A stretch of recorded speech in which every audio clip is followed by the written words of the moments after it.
A service of KIBMradio.com, the Internet's home for an all old-time radio.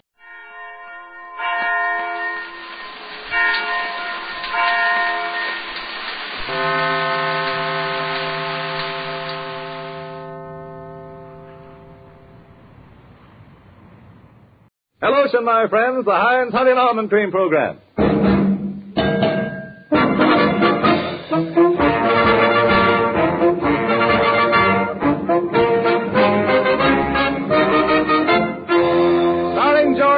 And Heinz Honey, Gracie Allen, with Frank Parker, Ray Noble and his orchestra, and Truman Bradley speaking.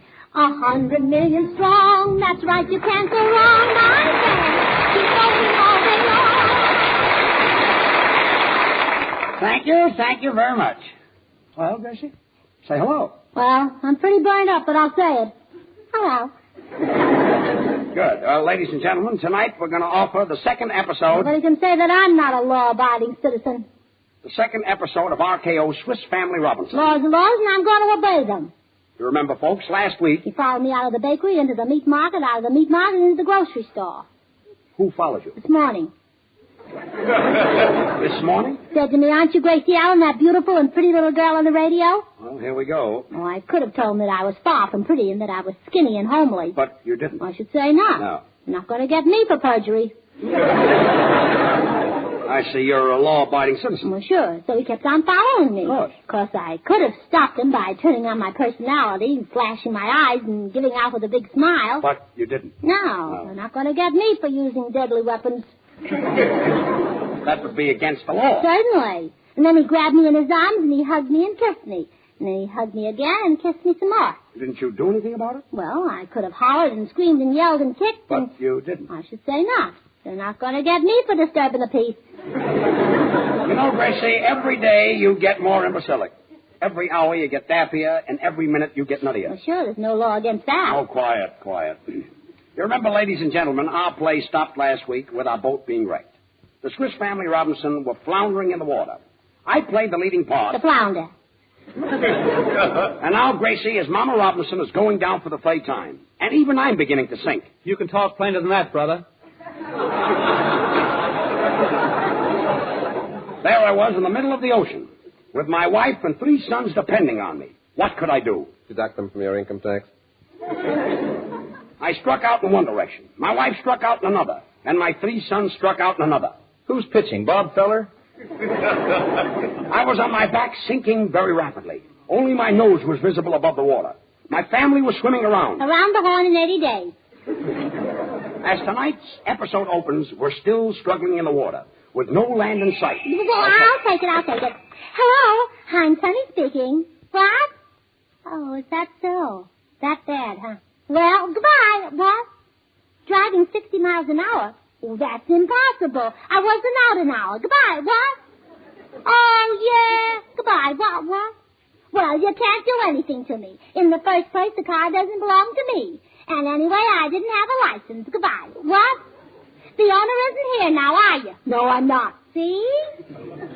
Gracie, give me that phone. Goodbye. He hung up, George. Gracie, who is that talking? Me. I mean, on the other end. That magnums. They'll do anything to sell a dress. Gracie. Look, what happened to my brand new car that I let you drive this afternoon? Oh, your car. Yes, my car. You mean the one with the 4 wheels, the body, and the steering wheel? Yes, the new one. You mean the brand new one? Yes, the brand new one. Oh, the brand new yes, one. Yes, the brand new one. You couldn't mean the old one. No, I don't mean the old one. Whatever happened to the old Never one? mind, Gracie. Look, what happened to my brand new car that you were driving? Well, let's not talk about me. So, you're Papa Robinson, and you're going down for the 3rd time, I hope. Continue with the play. Gracie, you're the only one who can answer this question. What happened to my car? Signed, Anxious. Look, I'm a taxpayer, a nice fellow. I send money to my mother every week. What? All right, every other week. Gracie, what happened to my car? Well... Yes? Yes? Give up? Yes, I give up. Yeah, well, here's what happened. You're Papa Robinson, and you're going down for the first time. Wait a minute. George, old boy, perhaps I can help you out. I wish you would. You see, I've written some Father's Day poems that I'm selling very cheap. Ray, I've got enough trouble on my hands. Hand troubles? What a spot to mention Heinz Honey and Almond Cream if I could only think of something. What do you suggest, George? Quiet. Look, George, these Father's Day poems only cost 5 and 10 cents apiece. Selling poems? Why are you selling poems? Oh, I need the money. What about the salary checks I give you each week? Oh, that's what I write the poems on. You write poems on the back of my checks? Yes. Oh, here's one entitled Insufficient Funds. Oh, pardon me, that's the wrong side. Gracie, where's my car? Say, Ray, what's the difference between the 5-cent cards and the 10-cent cards? Oh, the 10-cent ones fit the envelopes, you see. Uh-huh. Gracie. I love Father's Day. Gracie. I'll never forget when I was a little baby. My daddy would tuck me in bed and watch over me for hours until I fell asleep. Gracie. And then he'd kiss the maid. Gracie. My mother found out, and she taught my daddy a lesson. He kisses the maid much better now. What happened to my car? Truman, what do you think I ought to get my daddy for Father's Day? Let's see. Is he an outdoor man? Well, he will be in 30 days. Gracie. Well, I can see your predicament. Oh, is that thing showing again? Look, where's my car? Mr. Burns? Yes? Mr. Burns, have you got a car? Yes? Have you got a wife? No. I got a wife. So what? I haven't got a car. So what? You want to trade? Oh, go away. Go away.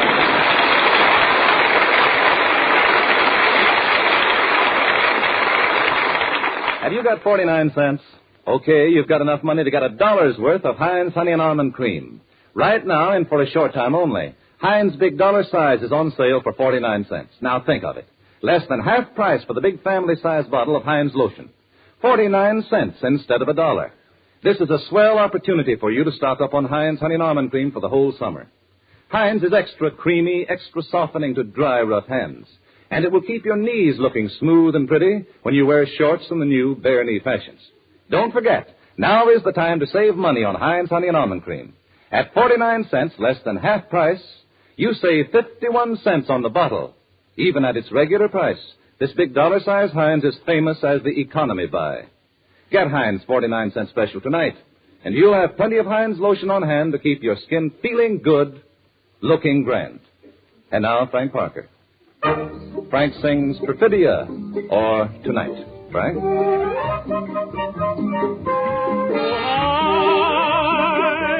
I see a message in your eyes, and there I find the world of my dreams, a vision of ecstasy.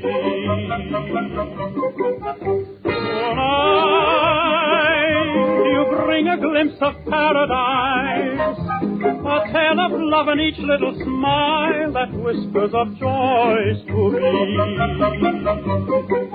Now the lights are low and every tiny moment brings a million charms. To the rhythm of a lovely melody, I'm holding heaven in my arms.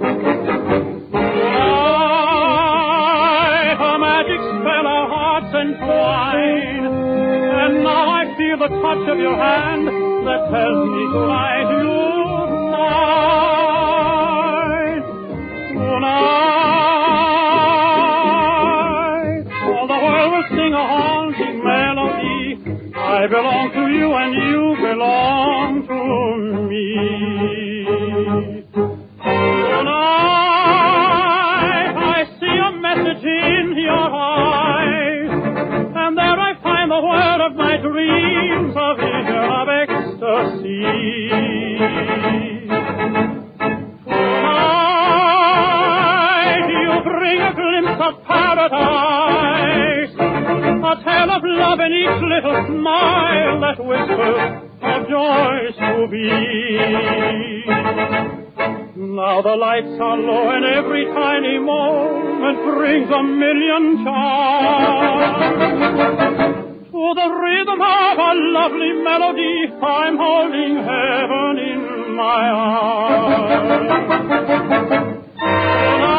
Tonight, a magic spell our hearts entwine, and now I feel the touch of your hand that tells me tonight you're mine.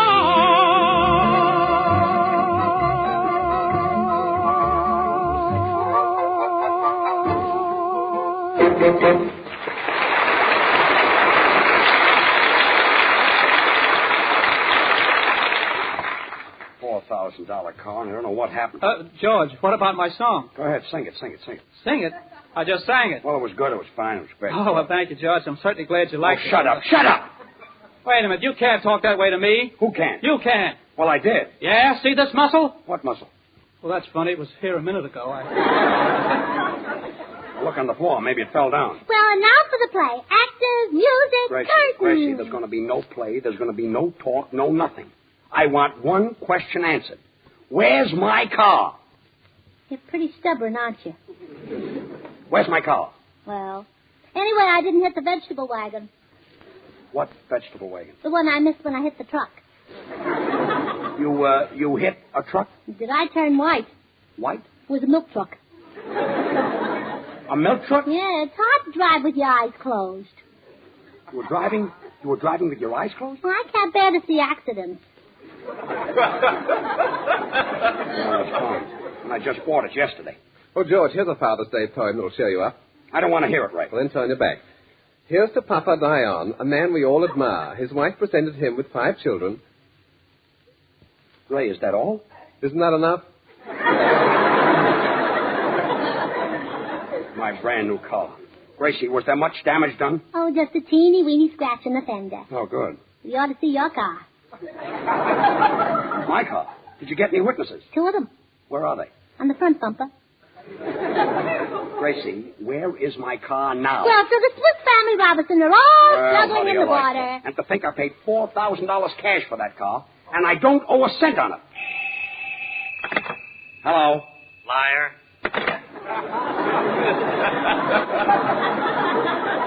Wise guy. Well, at least there's one good thing. I had Truman to pay my insurance on my car last week. Hey, Truman? Truman, you did pay the insurance, didn't you? So the Swiss Family Robinson were all struggling in the water, and all of a sudden they see an... Truman, what did you do with the $90 I gave you? Well, to tell the truth, George, I paid the insurance on my uncle's truck. You used my money to pay the insurance on your uncle's truck? Yes, and it's a very lucky thing, too. Some woman driver ran into him this morning. A woman driver? And so the Swiss Family Robinson are all struggling in the water. Gracie, where is... Hello. Oh, hello, Bobo. Oh, hello. Say, Gracie, I've got some wonderful news. I just got... Why, George, what's the matter with you? You look awful. Just had a wreck. Congratulations, boy or girl. I mean, Gracie just ran into a truck. Really? Anybody I know? Yes, Don Wilson. Say, Gracie, I just got a telegram that the book you wrote is ready for publication. Book? You wrote a book? Yeah. How to become president. When does it go on sale? June 19th. And isn't that a coincidence? Your book is coming out on the 19th, and my tonsils are coming out on the 20th. Yes. Ah. Quite a coincidence. And my daddy is coming out on the 21st. I hope the 3 of you will be very, very happy. Oh, you know, George, I come from a family of writers. I know. Except my brother. He wrote for 10 years before he found out he had no talent. Did he quit? No, but that time he was too famous. What's no talent doing now? Looking for his car. I don't think that's funny. I've got enough troubles. You call that trouble? Listen to this. I was at Ciro's last night dancing with the most beautiful girl. Yes? I didn't know she was married. Yes? And we were in the middle of a rumba when all of a sudden the husband comes in and he... What happened? I don't know. It was cut out rehearsal. Is there anybody who isn't completely stupid? Oh, coming, old boy. Oh, who's got an aspirin? Hello? Liar. What's that for? Oh, pardon me. I skipped a page. Oh. I say, George, old boy, here's a poem that costs 10 cents. Your father is a man's best friend, and he deserves it, too. Some fathers are laid end to end, and others have eyes of blue. Rather charming, think. Ray, I'm not interested in your poems. I'm not a father. That's right, Ray. He's only dad from the neck up. Oh, go. George, are we going to continue to play Swiss Family Robinson, or aren't we? First, I want to find out where my car is. Well, I told you, George. I ran into a truck. That I know. Did you get the driver's number? Yes. Well, what is it? Gladstone 1131. Must have been very friendly. Well, he couldn't wait to come through the windshield to meet me. Probably stuck his head through the middle and said, how do? Yeah, and the tears were running down his cheek. That's very sad. So I turned on the windshield wiper. Gracie, I want you to answer only one question. Where is my car now? On Vermont between 9th and 10th Street. Well, is it near 9th or near 10th? Near both. Well, right after raising.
And now for those who didn't hear our first episode of Swiss Family Robinson, and I know that there are oodles, we'll give you a brief resume of what has gone before. After deciding to leave on a voyage for a new country, the Robinson family gather all their money together and put it in a strongbox. Papa Robinson is heartbroken and says goodbye to his Morris chair. Goodbye, Morris. Goodbye, Sam. Despite many obstacles, Mama Robinson gets her family off without a slip. Ooh, it's cold without a slip. Our little family has been out at sea for 3 days when suddenly the skies overhead darken and the sea gets choppy and we hear... Typhoon coming! Typhoon coming! Where? Soon at your neighborhood theater. The following day, the ship hits a rock and we find the Robinson family struggling in the water.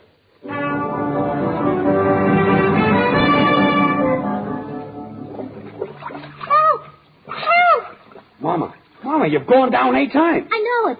You can't go down more than 3 times and live. You call this living?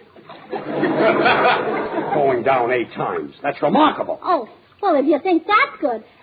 Ladies and gentlemen, I will not only go down once more, but I will drink a glass of water at the same time. Where are my sons?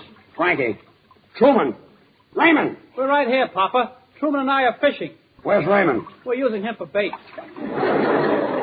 Raymond. Yes, Papa. What are you doing down there? I'm playing cards with a fellow with long white teeth. Why, that's a shark. You're telling me he's winning all the pots. Getting good hands, huh? Oh, he's got one of mine. Ouch, 2 of mine. Well, Mama's coming up again. Look, she looks like she's going out of her mind. Oh, an octopus. An octopus. Take it away. Take it away. An octopus? Mama, it's me. Look, and it talks, too. Well, my children, It looks like we're not going to be saved. Then I can't swim another stroke. No, neither can I. I can't swim any longer either. Children, Papa, there's only one thing left to do. You mean? Yes. We'll have to walk to shore. Hi-ho, hi-ho, la-la-la-la-la-la.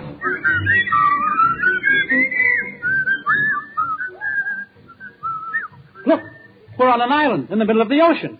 I wonder where we are. There's a sign there. What does it say? Los Angeles city limits. Well, children, we've got to find a place to live and get something to eat. Papa Truman is missing. That's right, he is missing. What a dope. He must be lost. We're not, huh? Come, we must go into the jungle and look for him. Oh, look what I just found. A green snake. Oh, drop it, Mama. Those green snakes are just as dangerous as the right ones.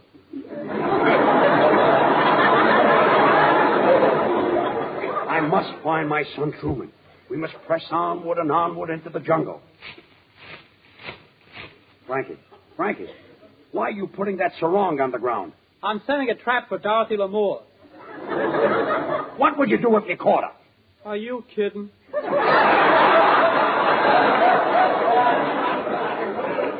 I must find my son.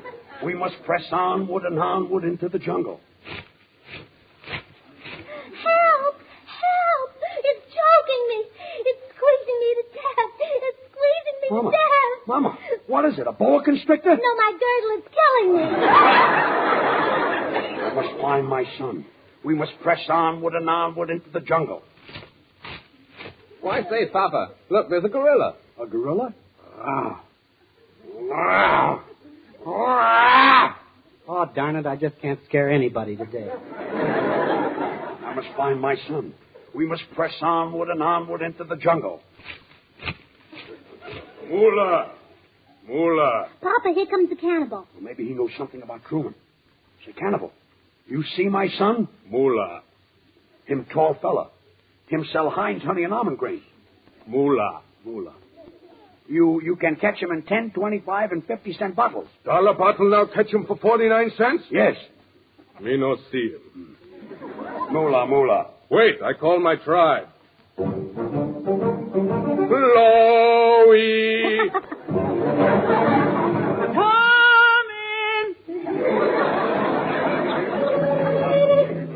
We're surrounded by cannibals. Oh, look, Papa, here comes the chief. Hunger! Got 'em plenty to eat for everybody. Mama, there's Truman. He's tied to a stake. Tied to it. He is the stake. Say, cannibal. Cannibal, what's the matter with you? Me got wishbone stuck in my throat. Me make wish. What do you wish? Me wish it was stuck in your throat. Moolah. Papa, these cannibals must be your babies. How do you know? Well, I can tell by that baby. She's sitting on her mother's lip. Oh, me no feel good. Must be somebody I ate. I must think of some way to get out. Mama, Frankie, Truman. Yes, Papa. yes. You try and hold the cannibal's attention while I go over there and rescue Truman. Okay. Hurry, boys, get around me. Me and my kid brother are going to tear up a hunk of black magic. Oh, yes, and they're wonderful. Now, Raymond, take a card. That's fine. Now show it to the boys. Now, Raymond, what does the card say? Father dear, on Father's Day, I really need you quite a lot. Just as you have always said, your son is going to pot. P.S. Well, Chief, how you like 'em black magic? You like 'em poem? Are you kidding? Now we eat you. Oh, natives, wait. You cannibals ought to be ashamed of yourselves. Eating people. What are you, cannibals? Go ahead and eat, my son. But I'll make you pay for it. $1.65 apiece, and believe me, boys, I'm losing money. Oh, look over there. What's Papa doing? Truman, where are you? Here I am, Papa. Where? Under the mayonnaise. I can't see you. Push aside those anchovies. Oh, there you are. Ouch. Well, I couldn't help it, my son. You look so delicious. Mama! Mama! Children, what's eating you? Papa. Unga! Monarco ni soliparato. Masida kada.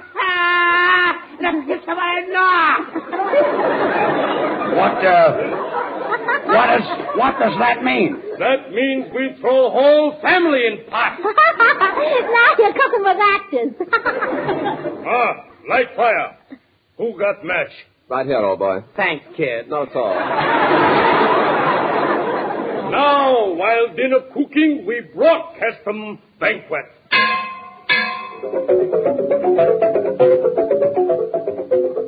Good schnavitz, everybody.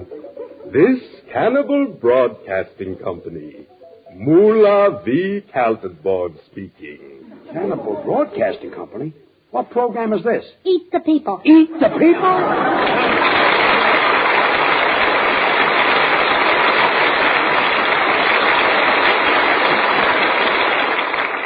I wonder if you realize what men think of you as a woman when they look at your hands.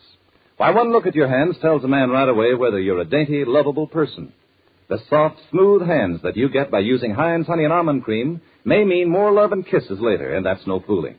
For even though your hands are rough and red from dishwater and harsh cleansers, you'll find that a single application of Heinz will give your hands a softer, more thrilling look and feel. The reason is Heinz is a fine, creamy emulsion. It's extra creamy, extra softening. And right now, Heinz is on sale at an extra special price. You can get the big dollar size Heinz Honey and Almond Cream for only 49 cents. That's less than half price. And you get over twice as much Heinz lotion as in the regular 50-cent bottle. This 49-cent offer is good for a short time only. So hurry. Stock up on Heinz Honey and Almond Cream now to help soften your rough hands, soothe your sunburned skin all summer long. Get the big dollar size for only 49 cents. And now Gracie will sing Irene. Sing it, Gracie. Once the king of Normandy, where the queen of Arcady, then they settled all the seas.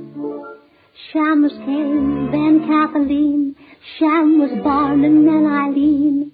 Michael came before Irene.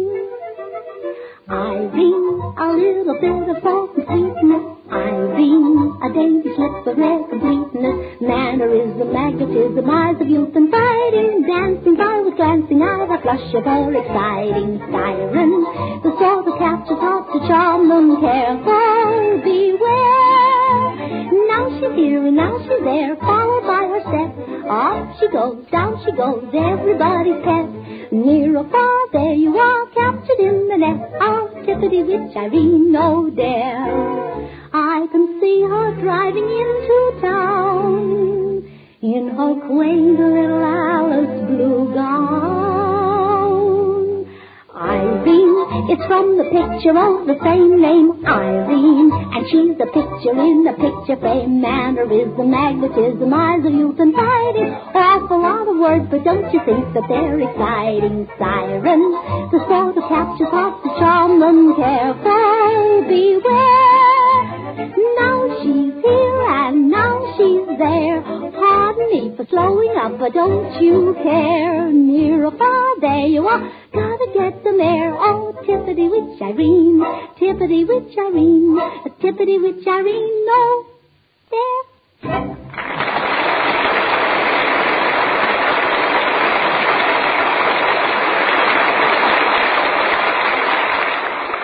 On hot summer days, Heinz Honey and Almond Cream feels so cool and comforting. It soothes sunburn and tender chafed skin. It feels grand to hot, tired feet. If your hands get drawn and dry from dishwashing, gardening, or working with the car, by all means use Heinz. It's extra creamy, extra softening, and now on sale at an extra special price. The big dollar size for only 49 cents. Now's the time to stock up on Heinz Honey and Almond Cream for the entire summer. Thank you, Truman. Well, Gracie, say goodnight. Well, good night. Gracie, who's taking you home tonight? Moolah. The Moolah. Well, I suppose anything can happen here after it's all said and done. This is a comedy program, you know. Hello? Liar. Good night, all.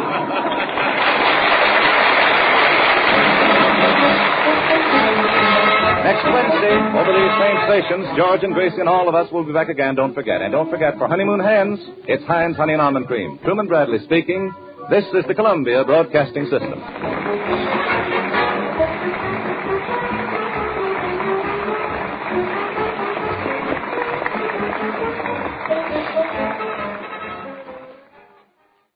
Hello, my friends, the Heinz Honey and Almond Cream program.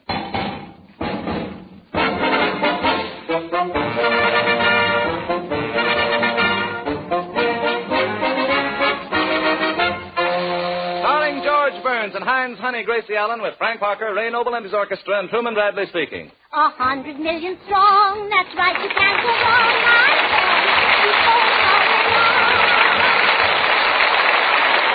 Thank you. Thank you very much. Say, George, did you enjoy the broadcast we were on Saturday night for the Red Cross? I certainly did. It was quite a love scene I did with Edward G. Robinson. You did a love scene with Edward G. Robinson? We kissed for 10 minutes. You did? Yeah, then the curtain went up and the show started. What's Robinson got that I haven't got? Well... Quiet. Eddie Robinson put his lips against mine, and boy, oh boy, what burning kisses. Burning kisses? Yeah, he forgot to take the cigar out of his mouth. Probably smokes his kisses very short. Oh, he does. I thought so, man. Dad was sure great talent on that Red Cross show. Donna Mitchie, Charles Lawton, Paul Muni, Jimmy Cagney. George Burns. Don't change the subject. Pat O'Brien, Orson Welles. Gracie, what happened to you Saturday night after the show? Where did you disappear to? Come here. Oh, a secret. I drove home in a rumble seat with Eddie. With Eddie Robinson? And he put his arm around me. He put his arm around you? Twice. Twice? He has very long arms. I've seen Robinson in all of his pictures, and he never puts his arms around a girl. Did you see him in Little Squeezer? No, I'm waiting for it to come to my neighborhood drive-in. Listen, when we got home, we parked in front of the house, and just after I kissed him goodnight, he was held up by two men. He was held up by two men? When I kissed him, they'd got to be held up. Or called for Dr. Kildare. You know, George. Oh, hello, Ray. Hello. I heard your broadcast on Saturday night while having dinner at Frank Parker's house. Did you like it, Ray? All except the soup. I'm talking about the radio show. Oh, you were very good on the program, George. Especially when you were doing that grocery store sketch. You sounded as full of pep as if you were drinking scotch and soda. Ray, that was Love and Abner. Well, whatever it was, I keep on drinking it because I've never heard you funnier. You ought to see me when I've had a couple of Tony Martinis. Frank, did you hear the show Saturday night? Oh, sure I did. Hello. Hello, Gracie. How did you like me? Oh, you were great, colossal, marvelous, it says here. How did that get in the script? I really was terrific. You know, that audience laughed every time I opened my mouth. Well, you ought to get your teeth fixed. I happen to have a beautiful set of teeth. You said it. They're the best money can buy. Well, anyway, ladies and gentlemen, tonight is our last broadcast for Heinz Honey and Almond Cream. Next Monday, we go on a different network for a new sponsor. Yeah, it's all over, George. That's too bad, Gracie. Yeah. Just as I was getting to know that pretty usher, too. Everybody has been wonderful. The people we worked with, the radio station, the sponsor. The usher. Past year has been one of the happiest in my life. And now that the time has come for me to leave this program, I'm not ashamed to say that there's a big lump in my throat. Why did you swallow it? I can't. You mean you're afraid it'll spoil your dinner, huh? Yeah, the radio business, what is it? You don't see the people you're entertaining. You work day in and day out with those jokes, thinking, struggling for new ideas. Then comes the end of the year and the program is over. And what have you got? A fortune.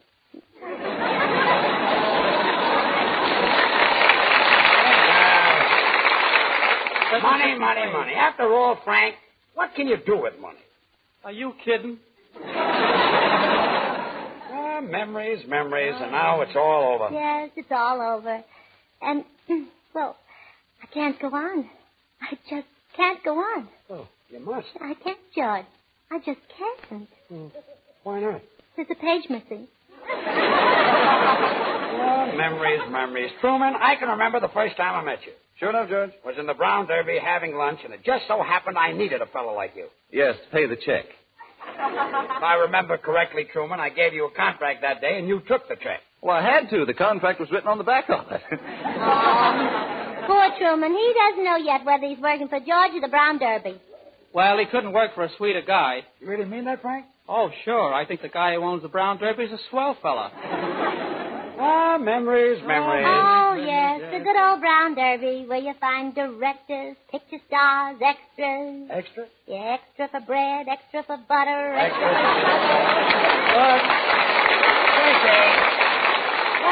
Let's forget all these jokes and wisecracks. You know how I feel. We've been together for some time, and it feels just like one little happy family. And honest, I'm going to miss you all. Will you miss me? Memories. Come in. Mr. Burns? Yes? I'm going to miss your program. You will? I missed it for 7 years, brother, and I'll keep right on missing it. Memories. Oh, quiet. Isn't there somebody on this program who can say something nice about me? Just to make me feel good. Isn't there somebody who can lie a little? Oh, coming over. Oh, thanks. I say, George, I just received a telegram from a real fan of yours. Really? Yeah, here's what it says. You can have your Jack Benny's, your Fred Allens, your Bob Hope. Just give us George Burns. There you are. Signed, Forest Lawn.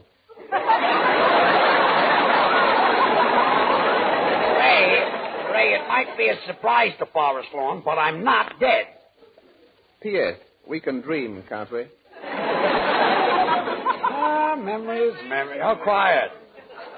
I'll never forget the first day on this program. There was Frank Parker singing a song and winking at a beautiful girl. And I winked right back at him. Yeah. And the nervousness of the first day. There was Ray Noble's band all gathered around him, and Ray was shaking. I can remember his first number. Yes, it was 10, and he made it the hard way. And that Truman Bradley. I remember how cute he was in his first audition. I can see him now, standing there with those dimpled cheeks, those short pants. And those long commercials. Memories. Do you know what women are saying to each other over card tables and back fences? Get the Heinz Honey and Almond Cream dollar size for only 49 cents. This is the famous Heinz half-price special. The same big family size of Heinz that's always been an economy, even at its regular price. And now at 49 cents, this big bottle of Heinz Honey and Almond Cream is the hand lotion bargain of the year. You save over 50 cents on the bottle. You get over twice the quantity of lotion, and what a lotion it is. Extra creamy, extra softening to dry, rough skin. Use Heinz to help soften your hands, soothe sunburned skin, comfort tender skin after shaving. And what's the price? 49 cents, Truman, and I have it. Okay, Gracie. Just enough to get the big dollar bottle of Heinz Honey and Almond Cream. Don't forget, everybody, only a few days left to get the hand lotion special of the year. The big dollar size of Heinz Honey and Almond Cream for only 49 cents. And now, Frank Parker. Frank sings tonight Victor Herbert's My Dream Girl. Frank?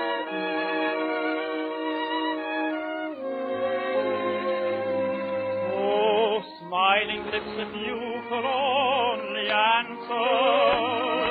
Oh, lovely eyes, if you could only tell. Why, every single fiber of my being responds to you as if by magic spell. Why do I feel as though I'd always known you? What is this thrill of mingled joy and pain? Or have we met before through all the ages? And shall we meet and love again someday? My dream girl, oh, my one only dream girl, I'm waiting, for I'll meet you, I know. Oh, tell me that you know me and love me, for I've loved you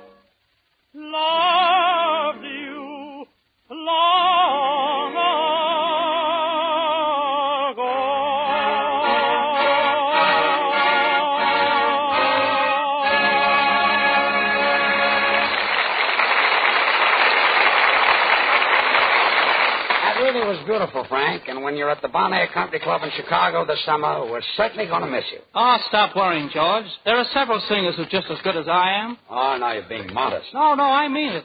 There's Lawrence Tibbett and Nelson Eddy and John Charles Thomas. Of course, they're good, too. Yes, they're good. Of course, they'd expect more each week than a pass to the skating rink. Maybe they don't skate. Of course, I'll admit, Frank, that for the salary I pay you, I couldn't get Bing Crosby. Listen, brother, for the salary you're paying me, you couldn't even get one of his records. Is that so? That's so, yeah. Oh, now, Always boys, stop arguing. I think Frank is swell, and we're certainly going to miss him. Yeah. George. What? I've got a new singer. New singer? Yes, he's very good, and he won't cost you so much money either. I suppose he'll work for a pickle. He'll work for anybody as long as he gets paid. All right, Gracie, where is this genius of yours? Oh, it's sitting right there. Come here, Felix. How do you do, Mr. Burns? Oh, so this is Felix. What kind of a voice have you got? Are there different kinds? Well, this is going to be good. Gracie, has he had any experience? Well, every Saturday night he sings in the bowl. In the Hollywood Bowl? No, the wash bowl. He can't afford a bathtub. Looks like he came to California by drain pipe.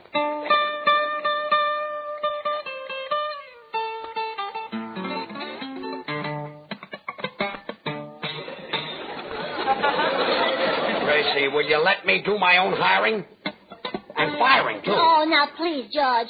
Felix has never ruined a radio show in his life, and all he asks for is a chance.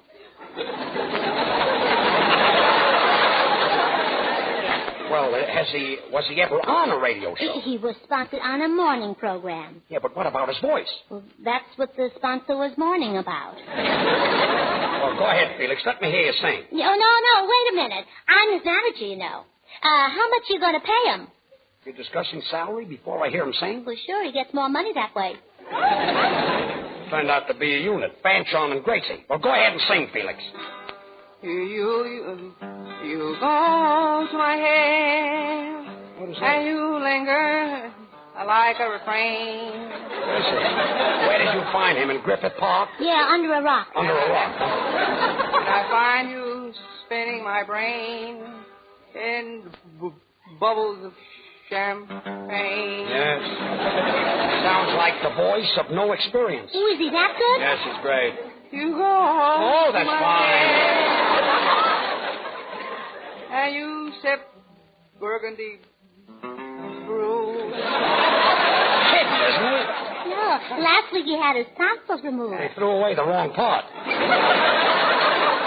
And I find you mentioned in the Take your time, kid. kicker or two. Oh, beautiful, yeah. The thrill. Felix, back up a little bit. The thrill. Felix, a little farther, Felix. The thrill. Just one more step, Felix.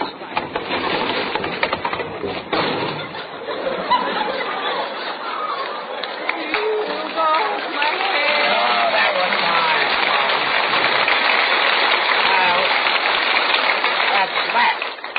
Well, Truman, I'm sorry that you're not going to be with us this summer.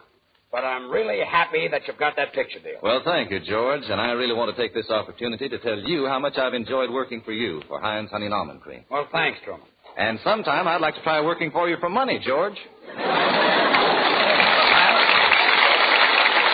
can't tell, Truman. Sometime maybe you will. No, seriously, George. I want to wish you and Gracie a lot of luck on your new show for Spam, and believe you me, this Monday night I'll certainly be listening in. And we're certainly going to miss you. Oh, Thanks, yes, Truman. We won't know what to do without you. George. What? I've got a new announcer. You're his manager. Yes. Is he good? Well, the fellow who recommended him thinks he's terrific. Well, who recommended him? Felix. Oh, Felix. Has he done any announcing? Has he done any announcing? Has he done any announcing? Oh, has he done any announcing? Well, has he? Has he? Yeah, has he? I don't know. Oh. Come here, Roger. Roger, this is George Burns. Oh. Well, here, Roger, maybe I'm wrong. Read this commercial. Ladies and gentlemen, do you know what women are saying to each other card tables. Get the Heinz honey enamel there. There was cream dollar size for only 49 cents. This is the famous half price. Wait a minute, Cecil. Wait a minute. I've got a TL for you. I can't use you. You're awful. You're terrible. And Gracie, I'll talk to you later. You don't like me. No, I don't. Let me tell you something. I heard you on the radio too, and you stingy. You miser. Miser. You take that back. How do you like that? It took me 15 minutes to say it. No, we want to take it back. Oh, get out! Get out!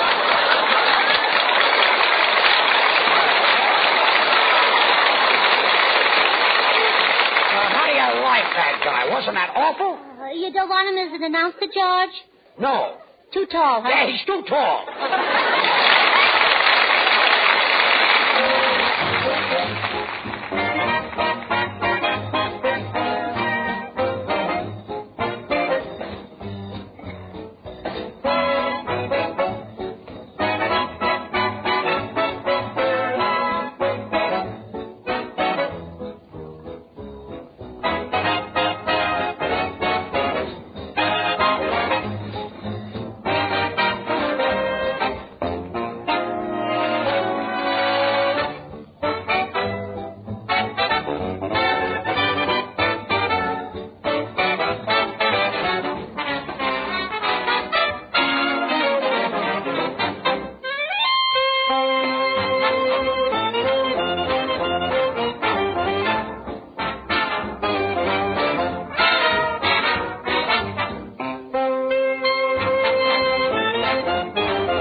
Your farewell number on this program after 2 very pleasant years.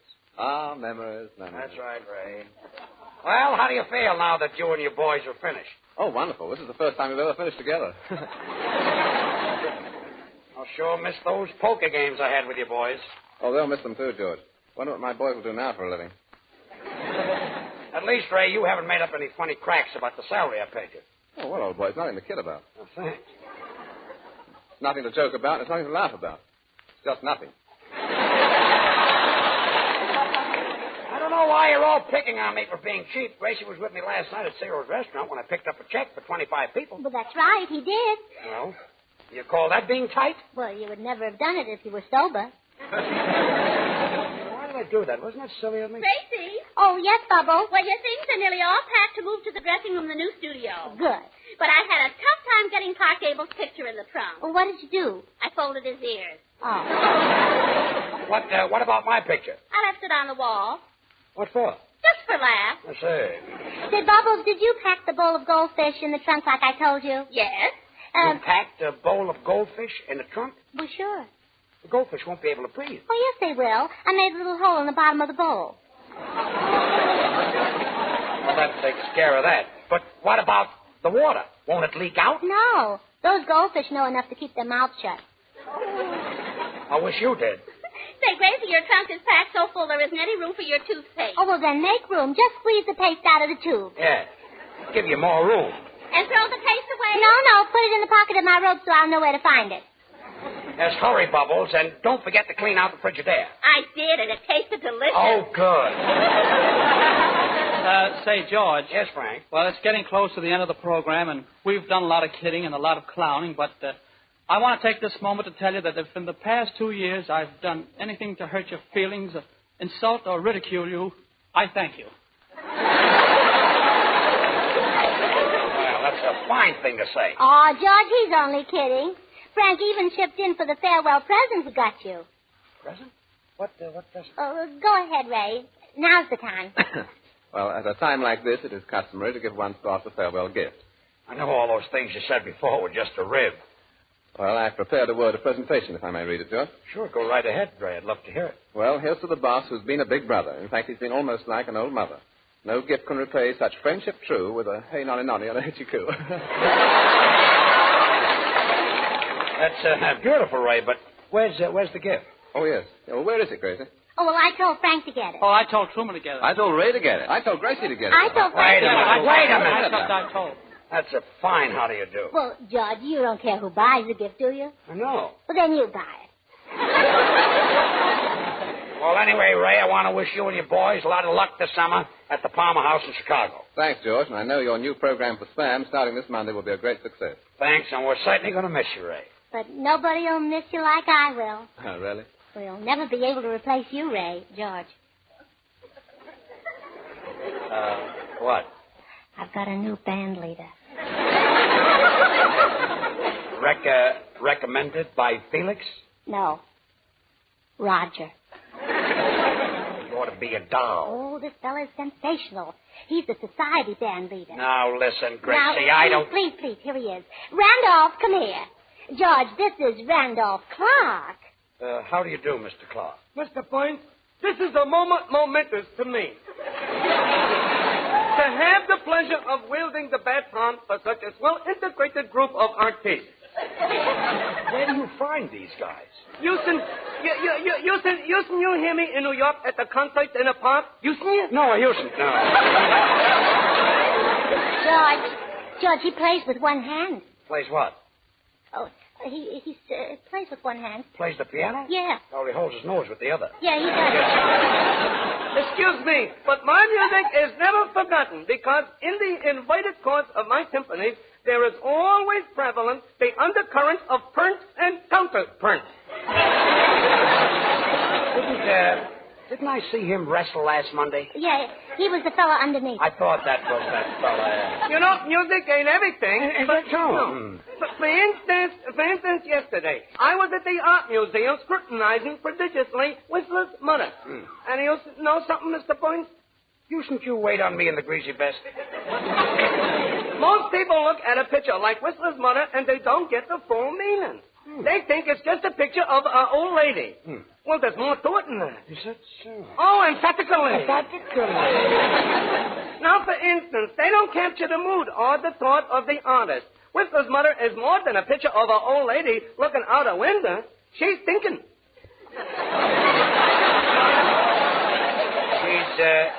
She's what? She's thinking. So are you.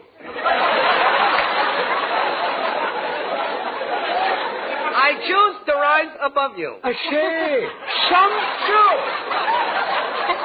Well, anyway, Whistler's mother's thinking like this in her mind. Where's my boy tonight? What can he be doing? Is he in bad company? Is he maybe out with a broad? Oh, look, Or maybe is he trying to get the one ball in a side pocket? Where is my boy? Where is that ball? Oh, get out! Get out!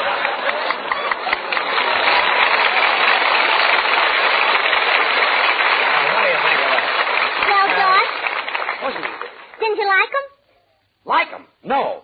Too tall, huh? Yes, he's too tall. Gracie, we don't need any more talent. We're all set. We've got Artie Shaw and his band. Artie Shaw? And the Smoothies, a grand singing group. Well, they're wonderful, but I'm sure going to miss our bunch. So will I. Well, goodbye, Frank. Goodbye, George and Gracie. Oh, goodbye. Goodbye, Truman. Goodbye, George and Gracie. Goodbye. Goodbye, Ray. Goodbye, George and Gracie. Goodbye. Gracie, you do feel very bad, don't you? No. No? Then why are you crying? My girdle's killing me. Oh, no.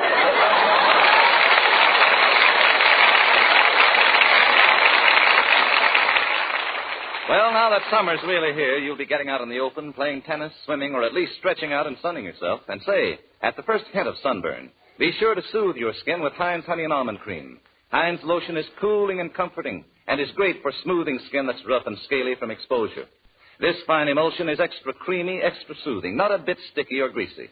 So keep a bottle on hand all summer long to soothe sunburn and keep your hands feeling soft, looking pretty no matter how much rough outdoor work you do. And don't forget, Heinz Honey and Almond Cream is on sale right now. Now and for only a few days more, you can get Heinz Big Dollar Size for only 49 cents.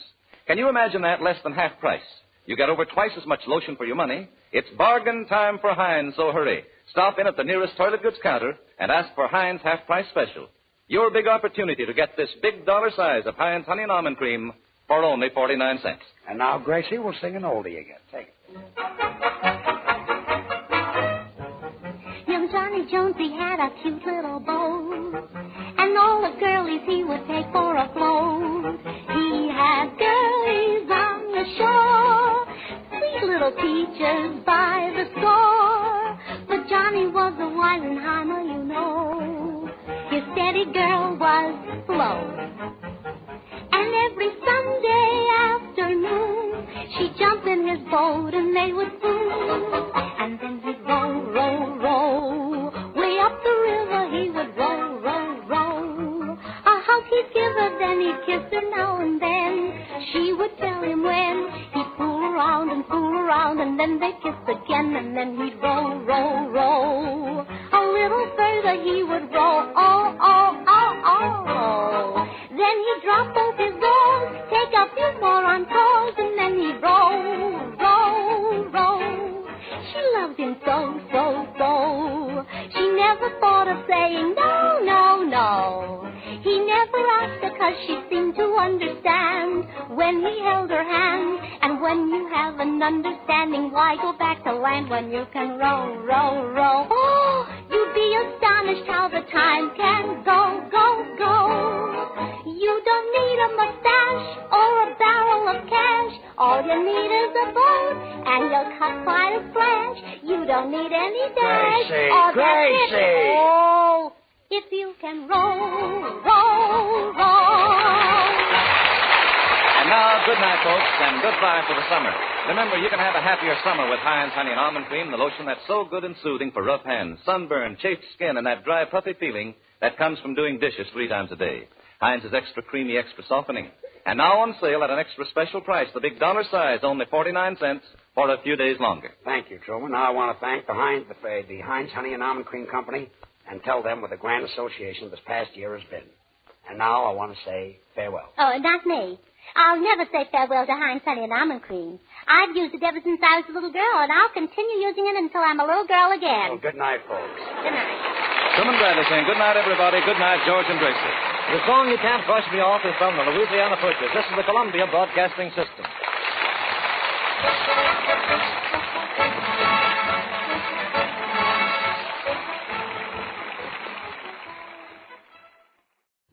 From Hollywood, the George Burns and Gracie Allen Show for Hormel and Spam.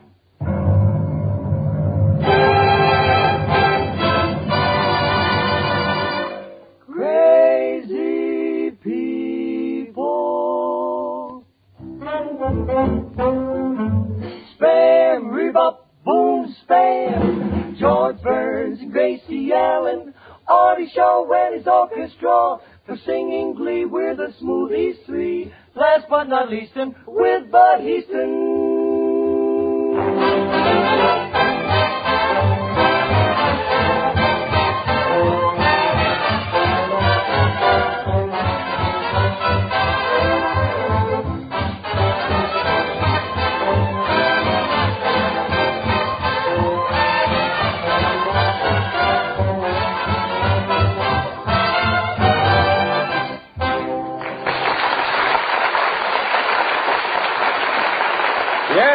Folks, it's Burns and Allen night at your house. Another gay show and a swell suggestion for an easy summer supper that will give your family or guests plenty to eat.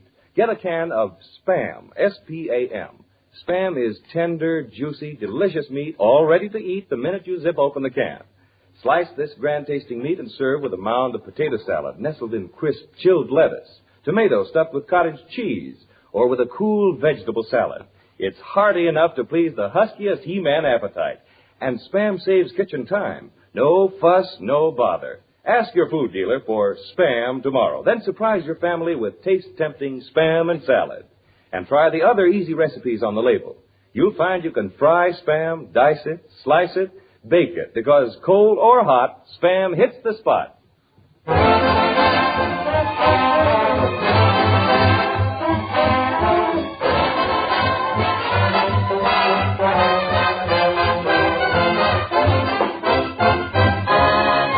And here are those two delightful people, the stars of our show, George and Gracie.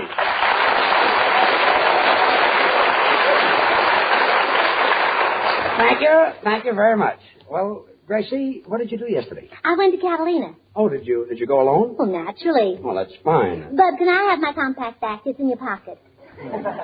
Oh, so you were there alone? Well, here, Gracie, which one is yours? Oh. Finally got ourselves a romantic kid on the show. Oh, he's a regular Casanova. You mean Casanova? George, when I kiss him, they're Casanova.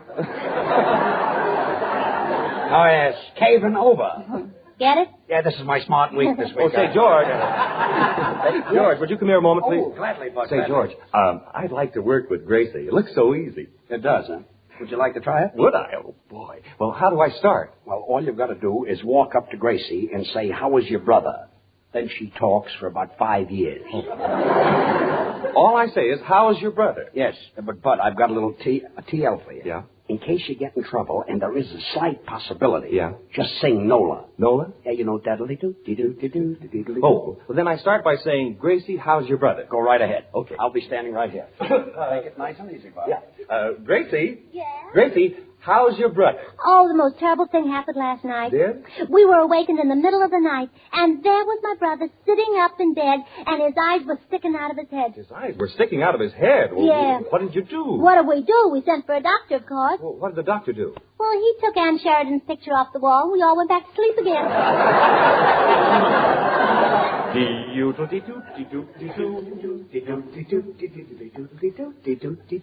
Gracie, where is your brother now? Oh, he's in the east. He went to see that prize fighter, you know, the one who fights without any clothes on. There's a prize fighter who fights without any clothes on? Yeah, that's what my brother said in his letter. Just saw Galento fight there.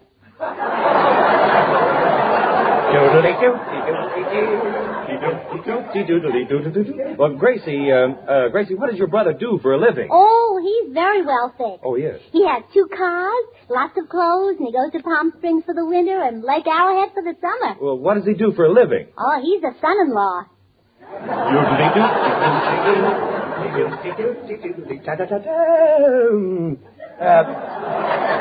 Gracie, what did your brother do before that? Oh, he was married before, you know. He's the one who was a knife thrower in vaudeville, and his wife was his assistant. Oh, he used to throw knives at his wife. Uh-huh. But one day before he went on the stage, he had a little too much to drink. Well, what happened? He got married again.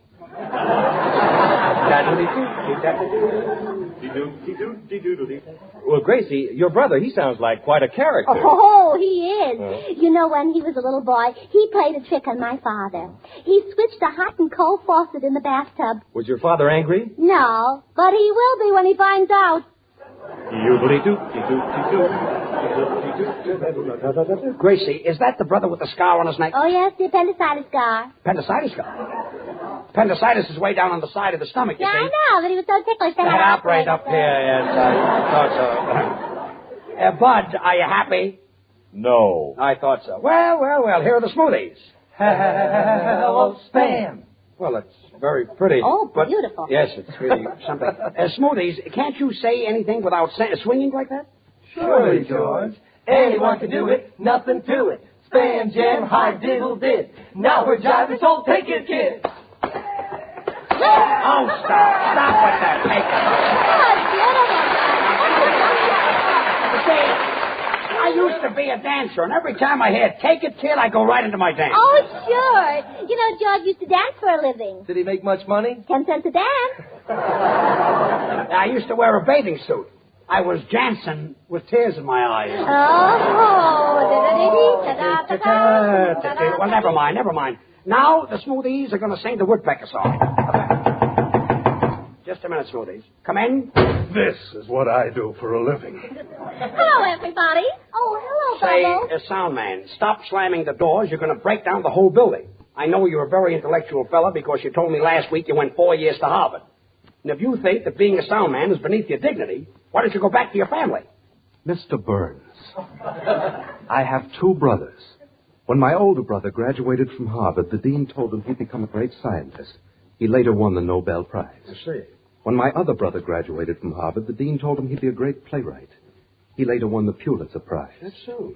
When I graduated from Harvard, the dean said that I showed more promise than both my brothers put together. That was 10 years ago. This is what I do for a living. Say, sound man, I really feel sorry for you, but don't give up. After all, someday you may be like me. George, don't discourage him. Don't think I've got any talent, huh? Bubbles, what do you want? Well, Gracie, you know, today is your grandfather's birthday. He's 92 years old. Yeah, I know. I got him a gift order. You did? Mm-hmm. What is the gift? 2 lessons from Madame Lazanga. It's 6 lessons from Madame Lazanga. Oh, he'll never last that long. If I know your grandfather, neither will Madame Lazanga. Well, anyway, Gracie, tonight we're giving him that surprise party. And in order to get him out of the house, I had a promise to take him down to Earl Carroll's Vanities. Well, did you take him there? No, I took him up to Mount Wilson Observatory, and he spent 2 hours looking through their giant telescope. What about Earl Carroll's Vanities? Well, what do you think he was looking at?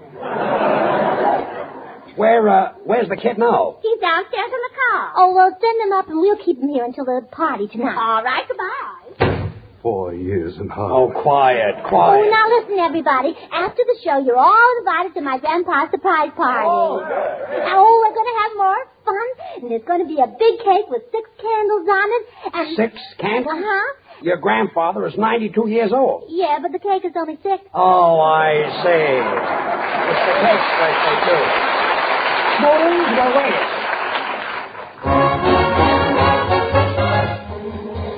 He's up each morning bright and early to wake up all the neighborhood, to bring to every boy and girlie his happy serenade on wood. Hear him picking out a melody, peck, peck, pecking at the same old tree. He's as happy as a bumblebee all day long. To serenade your lady, just find a tree that's shady. And when you hear that tick, tick, tick, tick, tick, tick, tick, tick, tick, sing right along. Come on and try his rhythm, and let your heart beat with him. Just listen to that tick, tick, tick, tick, tick, tick, happy little woodpecker song. Listen, peck, peck, peck, peck, peck, peck. All together, let your heart beat in rhythm to the woodpecker song. It's a bee's morning bright and early to wake up all the neighborhood, to bring every boy and girlie his happy serenade on wood, picking out a melody, pecking at the same old tree, happy as a bumblebee all day long. To serenade your lady, Just find a tree that's shady. And when you hear that tick, tick, tick, tick, tick, tick, tick, tick, tick, tick, sing along. Come on and try his rhythm, and let your heart beat with him. And when you hear that tick, tick, tick, tick, tick, tick, tick, happy little woodpecker song, just hear him peck, peck, peck, just hear him tick, tick, tick. He's a beast on with a song. Woodpecker, woodpecker song. He heads like a heifer, heifer heads like a pepper, step, step, steps like a stepper. Woodpecker, woodpecker song. Well, kids, that was really a grand number. You liked it, George? We're glad you did. But now's your chance, so take it, kid. Yes, sir. Oh, now, wait a minute. Stop with that take it, kid. You know I can't keep my fist up. But it does bring back memories of vaudeville. I can see my billing right now in front of the theater. George Burns and Gurley. Fantastic steppers. What a vehicle. Remember, Gracie, how I used to jump 4 feet in the air and click my heels? Oh, yeah. And Variety said that was the only thing in the act that clicked. Hey, wait a minute. Burns and Gurley was the name of the dancing act. Who was Gurley? May Robeson. All right, Gracie. So we're all invited to your grandfather's 92nd birthday party tonight, huh? Oh, George, please. Don't ever let my grandpa hear you say he's 92. Why not? Well, he goes around telling everybody he's only 90. Gracie, remember my birthday party last year? Oh, sure. Remember the birthday cake? Yeah, with 30 candles on it. Oh, there were a few more than that. Not on the piece I had. Say, George, yes. I don't know about your age, but you certainly know how to wear clothes. Oh, thanks. That blue suit with that red tie certainly is a swell combination. Oh, thanks, Bud. It's like Spam with chili sauce. Oh, thanks. Thanks, Bud. I've listened to you on the radio month in and month out, and you're really great all year round. Oh, thanks, Bud. Like Spam, it keeps so well. Doesn't need any refrigeration. Thanks, Bud. At a dinner table, there's nothing more beautiful. What coloring. How enticing and so pretty. Oh, thanks, Bud. I don't mean you. Oh, I know you mean Spam. No, I mean Hedy Lamarr. Oh. Well, of course, that's a swell dish, too. I'm crazy about Spam. Oh, Bud. Say, Bud. What is it, Gracie? Give George back his compact. Oh, quiet. Which one is yours, Oh, George? quiet. Hello? Just a minute. Gracie, it's for you. Hello. This is Gracie Allen, Stan's meatheart speaking. Oh, meatheart instead of sweet. Oh, hello, Bessie. How are the preparations for Grandpa's surprise party coming along? What? You burned the rice pudding? Oh, there's nothing to be worried about? You put ungantine on it? That ought to help there. Oh, what? Oh, don't worry. When Grandpa arrives, we'll keep him here. Now, I can't hear you, Bessie. Talk into the mouthpiece. What? You took the mouthpiece off the phone? Oh, you're using it as a cookie cutter for cupcakes. Oh. What? Have a little trouble there. Well, why can't you hear me? Well, hold the receiver closer to your ear. Oh, you're mashing potatoes with it. This ought to be some party, boy. Say, Bessie, what are you using for a centerpiece on the table? What, Swiss cheese? Swiss cheese? That ought to make a beautiful centerpiece. Oh, sure. She puts the flowers in the little hole. Oh, very nice arrangement. Yeah. What, Bessie? You only have a dozen doilies? Oh, that'll never be enough. I can eat that many myself. They're delicious with paper napkins. Say, Always Bessie, what about the boiled duck? How's it coming along? What? You can't keep any water in the pot? Why not? Oh, the duck keeps drinking it.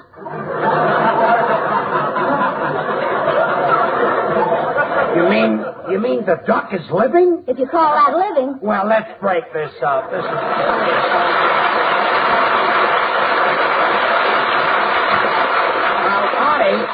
Artie Shaw, what are you going to play tonight? Well, George, we've got a new and little different arrangement of April Showers. Oye, maestro, mejor no vamos a... No me gusta ese número, tocamos a otra cosa. Okay, Senor Lee. Gracias. Okay, George, I guess we'll have to play Alice Bluegown.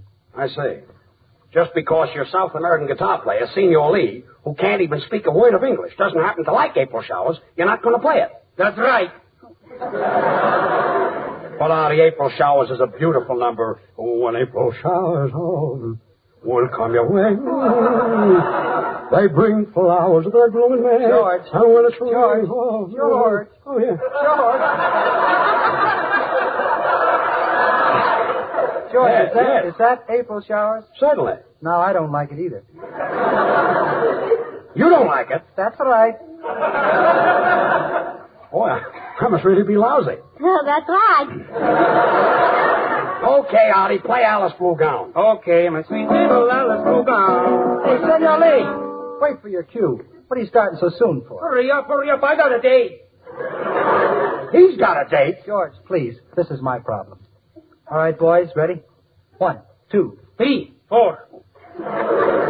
Look, Senor Lee, we're doing a broadcast. It's Monday. We're on the air, and we must be finished before Friday. Tú no te metes conmigo porque mi jefe es ese, ¿verdad? Take it easy. I can't understand what you're saying. Foreigner.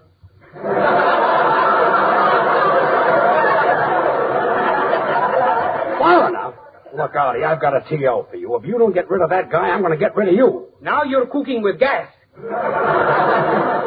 Senor Lee, I've had about enough out of you. I'm the boss of this program, and I expect to be on this show for many years. Si caes a todos como me caes a mí con esos chistes malos, yo creo que no va a estar por tantos años. What did he say? Don't send out your laundry. All right, Artie. Alice Blue Gown.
Say, Gracie, can I borrow you for a moment? Will you pay me back?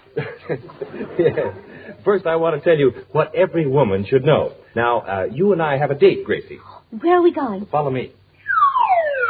Now, here we are standing in your nearest food store. Oh, it certainly was near. Now, do you see those cans of Spam on the shelf? Yes. Well, take one and look at the sentence on the label. Pork shoulder meat with ham meat added. Mm-hmm. Now, there is the secret of Spam's goodness and quality. Spam is not only a pure pork product, but is a perfect blend of the choicest cuts. Pork shoulder, the juiciest, sweetest meat, combined with ham meat, well known for tenderness and flavor. Hormel is proud to tell you right on the label of the Spam can exactly what Spam is made of. And when you take home a can of Spam, you give your family delicious, tender meat everyone will say is swell. Try one new way to serve Spam this week. Use the easy recipes you'll find on the label. You'll discover you can fry Spam for breakfast, serve it cold for lunch just as it comes from the can, or bake Spam whole for dinner. Now get a supply tomorrow. Ask your food dealer for SPAM Spam. Well, I'll do it. Slice it, dice it, fry it, bake it, cold or hot, Spam hits the spot. Nicely done. Artie, I really loved Alice Bluegown. But the thing I enjoy most is when you pick up that clarinet. You're really swinging. You're just jiving there. Yeah, that's sure. When he swings it, he's right in the grave.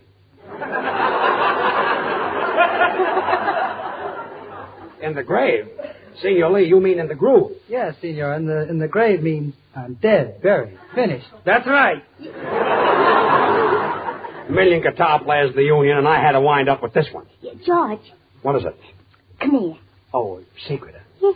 What is it? Yeah, I found out plenty about that Senor Lee. I had dinner with a certain party last night, and all he spoke about was Senor Lee. Well, who did you have dinner with? Senor Lee. You had dinner with Senor Lee? That's right. Stop with that. That's right. I don't want to hear any more. That's right. I've had enough of that's right. That's right. Oh, quiet, quiet. And George, What is it? I heard that every day Artie Shaw goes down to the drugstore and drinks a malted milk through his clarinet. A malted milk through his clarinet? Uh-huh. How did that leak out? Through the hole. Well, that's the last straw.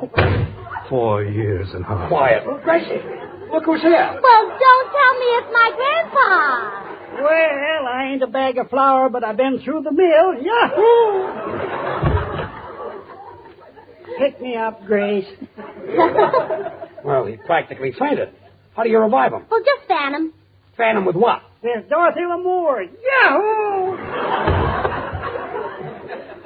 Pick me up, Grace. Dorothy Lamour? Yeah, I was out with Dorothy Lamour and she kissed me. She kissed you? Oh, yes, George. And they were very happy, the four of them. The four of them? Yes, Dorothy, Grandpa, and the two men who held them up. Yeah, sticks and stones may break my bones, but she's just the one that can do it. Yahoo! Hold your hat, boys. There he goes again. Pick me up, Grace. Come on, Grandpa. Get up on your feet and stay there. Mr. Burns.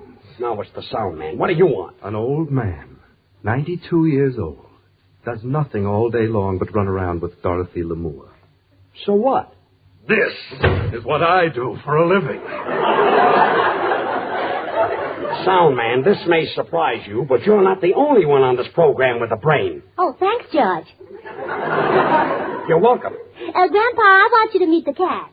Now, this is Bud Houston, our announcer. Well, hello, Grandpa. Well, hello, buddy boy. I'm an announcer, too. An announcer? Yeah, an announcer to a maiden's prayer. Ain't that a... Gracie, what does this grandpa of yours want? Well, he'd like to be 65, and then 21, and then 65, and then 21, then 65, and then 21. Well, what is that for? Well, he wants to be old enough to get Social Security and young enough to enjoy it.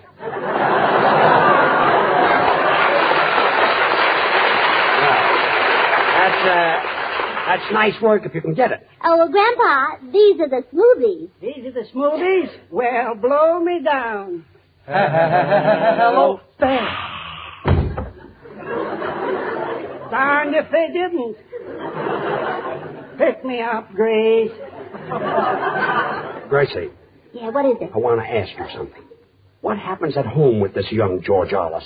Oh, my grandma has a terrific time between him and the furnace. Between your grandpa and the furnace? Yeah, every time she watches one, the other goes out. I've had enough. Oh, Artie, I want you to meet my grandpa. Grandpa, Yeah. Grandpa, where are you? Come here. Be with you in a minute, Grace. So long, kid. So long, honey. Well, here comes, love comes to Andy hardening of the arteries. Waited for 4 days. Grandpa, this is Artie Shaw. Hello, Grandpa. Hiya, Corny. I'm corny. That's right. Senor Lee, if you don't stop butting in, I'll have to punch you in the nose. Anybody show their face around here and say that, I kill him. Well, why don't you kill me? You call that a face? Get out, get out. This is what I do for a living. Hey, sound man. You see, most of us do things that we don't want to do for a living. Take me, for instance. When I started out, I worked very hard. And after many years, I finally clicked. I don't know what it is. Maybe it was an accident. Mr. Burns, the reason for your success is that you have something that nobody else has got. Really? Where did you get Miss Allen?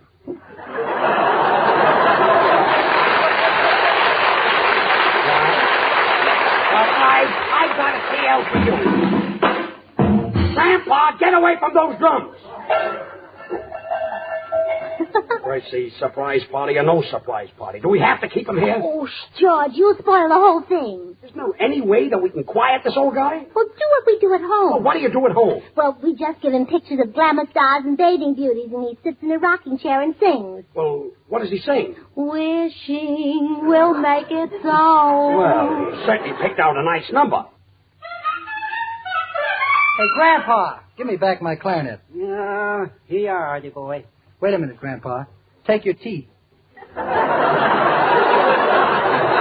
Gracie, will you talk to him? Oh, yeah, Grandpa, you're going to need them for the surprise party I'm giving you tonight. You gave away the whole thing. Well, say, Grace, I can't make it tonight. Kind of got a date with Greta Garbo. Greta Garbo? 92-year-old guy like you has got a date with Greta Garbo? Hello? That's right.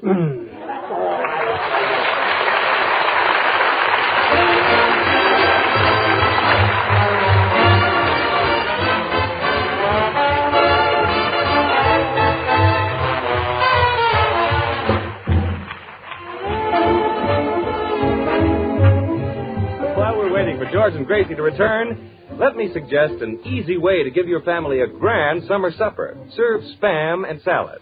Get a can of Spam when you shop tomorrow. Open and slice this tender, delicious meat. A perfect companion for your favorite salad. You'll say it's great, too, because Spam is economical to use. So easy to fix.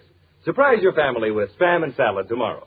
Thank you, Bud. Well, Gracie, say good night. Oh, good night. Oh, George. Yeah? George, look at the lovely roses Ray Noble just sent me. Ray Noble? Uh-huh. Oh, where are the flowers? Oh, right here in the package of seeds. Good night, all.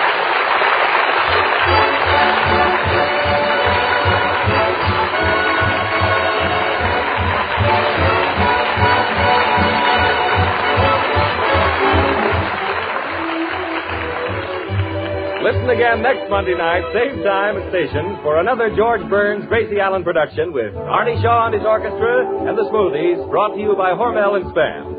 Until then, this is Bud Heaston reminding you to remember that cold or hot, Spam hits the spot. Good night.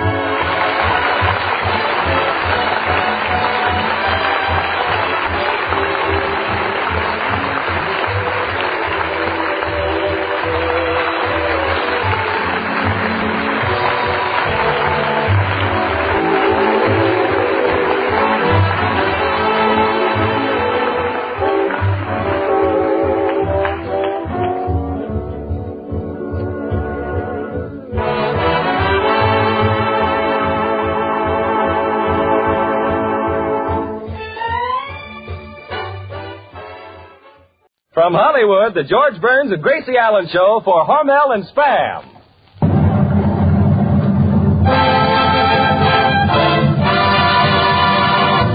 Crazy people.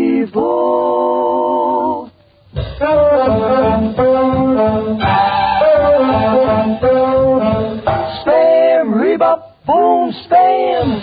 George Burns and Gracie Allen. Are you sure when his orchestra and singing glee, we're the Smoothies three. Last but not least, and with Bud Heaston.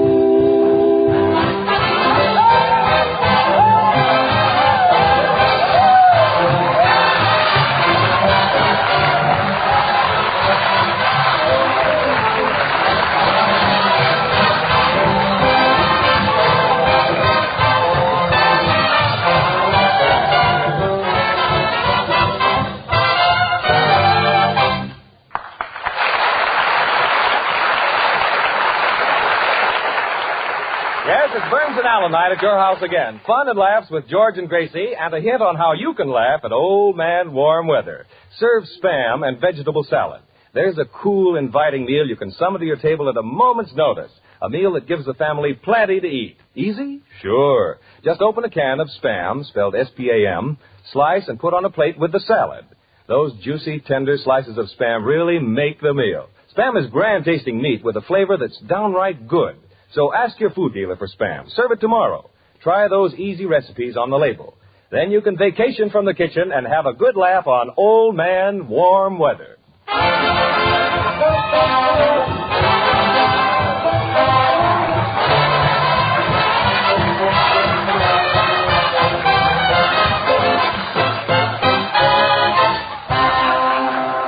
The stars of our show, those two spam-ambassadors of fun, George and Gracie.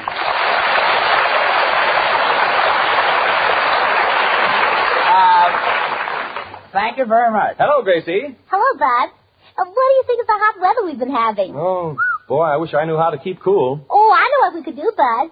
We can go down to the beach and sit in the sand, and I'll hold your hand, and you can hug me, and I can kiss you. Oh, and then Gracie, you can will that cool us off? No, but we may as well enjoy the heat, if you know what I mean.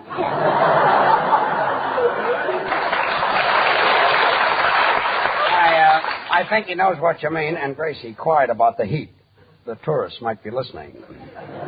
Tourist? What's a tourist? What's a tourist? Yes. Look, Gracie, let's say you leave the studio, you cross Hollywood and Vine, you get on a bus. Oh, it's impossible. What's impossible? To cross Hollywood and Vine. All right, forget Hollywood and Vine. You get on the train in Los Angeles and you travel and travel and travel and travel. What are you? Still in Los Angeles. Well, I'll try to explain what a tourist is again. I'm in the Brown Derby eating. And what are you eating? A chicken sandwich. White meat or dark meat? What's the difference? $3.20.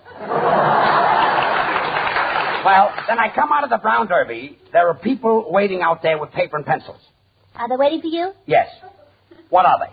Creditors. It's still very warm, and as a matter of fact, it's getting hotter, Bud. Well, George, if you're that warm, why don't you do what my brother does? What does he do? Well, he knows how to keep cool. He does? Yeah, every morning he spends 2 hours under a cold shower. Well, how does he stand that? He doesn't turn the water on. Which brother is that? Well, that's the one who's smarter than I am. Oh, the half-wit, the tall one. Yeah, yes. yeah. The good-looking kid. Yeah. The golfer. Yeah. Yes. The one who got his head caught in the Frigidaire. His head got caught in the Frigidaire? Well, yeah, you see, he didn't believe the light went out when you closed the door. Well, of course, that's a nice way to keep cool. No, I don't think so. That's a crazy way. Bet it is. The best thing to do is what my daddy thought of yesterday. What's that? Well, he attached an electric fan to his nose. Attached an electric fan to his nose? Yes. Where's your daddy now? Flying over Kansas City.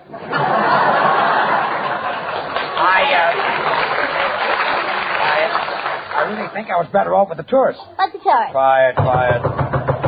Come in. 4 years in Harvard, and all I do is open and close doors. Sound man, stop grumbling and open the door. I'll do it, but my heart isn't in it. Mr. Burns? Yes. Mr. Burns, you've got a wonderful program, and I think you're great. And I've come all the way from New York to Los Angeles to get your autograph. Well, you're just in time, mister. I've been trying to explain to Gracie what a tourist is.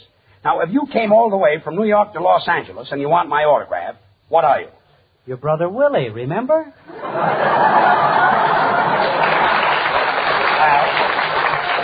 Just for that, go back to the hotel and take my suit off. Quickly. Sound man, these door slams that you give out each week are going to knock down the building. Mr. Burns, Bing Crosby says, boo-boo-boo-boo. For that, he gets $10,000. Ted Lewis is everybody happy, $12,000. Jack Benny, terrific vocabulary. Instead of saying hello again, jello again, $20,000. I have translated into English the ancient Egyptian hieroglyphics discovered on the tomb of King Herod III, covering the period from the Second Dynasty through the Peloponnesian Wars. And this is what I do for a living. Well,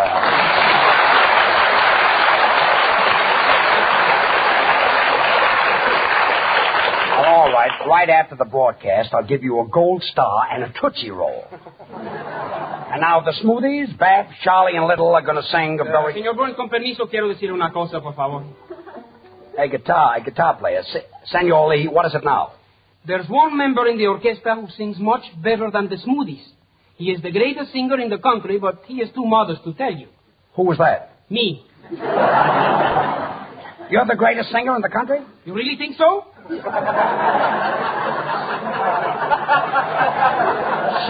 So the Smoothies will sing... Hey, George, I finally got it. Now, how could I have been so stupid? I know what a tourist is. Well, good. What is a tourist? Your brother Willie.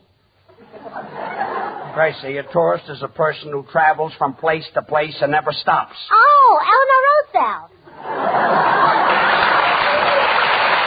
You guessed it. And now the Smoothies will sing... ¿Qué pasó? ¿No me vas a dejar cantar o qué? ¿Qué va a pasar? Okay, Senor Lee, as long as you're such a good singer, come up here. I'd like to hear you sing. Introduction, Artie.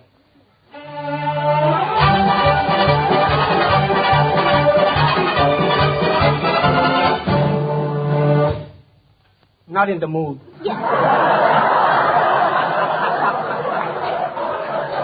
Well, he's not in the mood. Well, never mind. Artie, what are you going to play tonight? A little French number entitled Le Pleuvoir d'Avril. What does that mean in English? April showers. Why did you say it in French? Well, Senor Lee doesn't like the number and he doesn't understand French. Why doesn't Senor Lee like April showers? Why, it's a beautiful number. When April showers will come your way home. What's the matter? Well, Artie, I suppose if Senor Lee doesn't like it, you'll have to play something else. Yep, tonight I'm going to play Temptation. Fine. Why he puts up with that Senor Lee is more than I can understand. Say, George, you just don't understand the Latin people, that's all. But you do, huh? Well, I was in South America. I know exactly how they live. All night long, they sit under the moon and make love. And They sit under the moon all night and make love? Yeah. What do they do in the daytime? Well, they sit under the sun and cool off. Artie, Temptation, please.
was Temptation by the #1 band of the nation. It's pretty cute. And really, Artie, I've never heard you play that number. I've never heard you play that number so well before. That was Well, that's mighty nice of you to say that, George. I really mean it, Artie. Would you care to smoke a cigar with me? Oh, I'd love to. All right, I'll smoke it down here, and then you can have it. Well, thanks, kid. Said George, while our show was doing his number, our costumes arrived for the kiddie party. Oh, Gracie, are you and George going to a kiddie party tonight? Look, Gracie, I'll go to the Coconut Grove because I love it. And I love Betty Dootson's music. But I'm not getting into that Lord Fauntleroy suit. Some fun I had at the last kiddie party.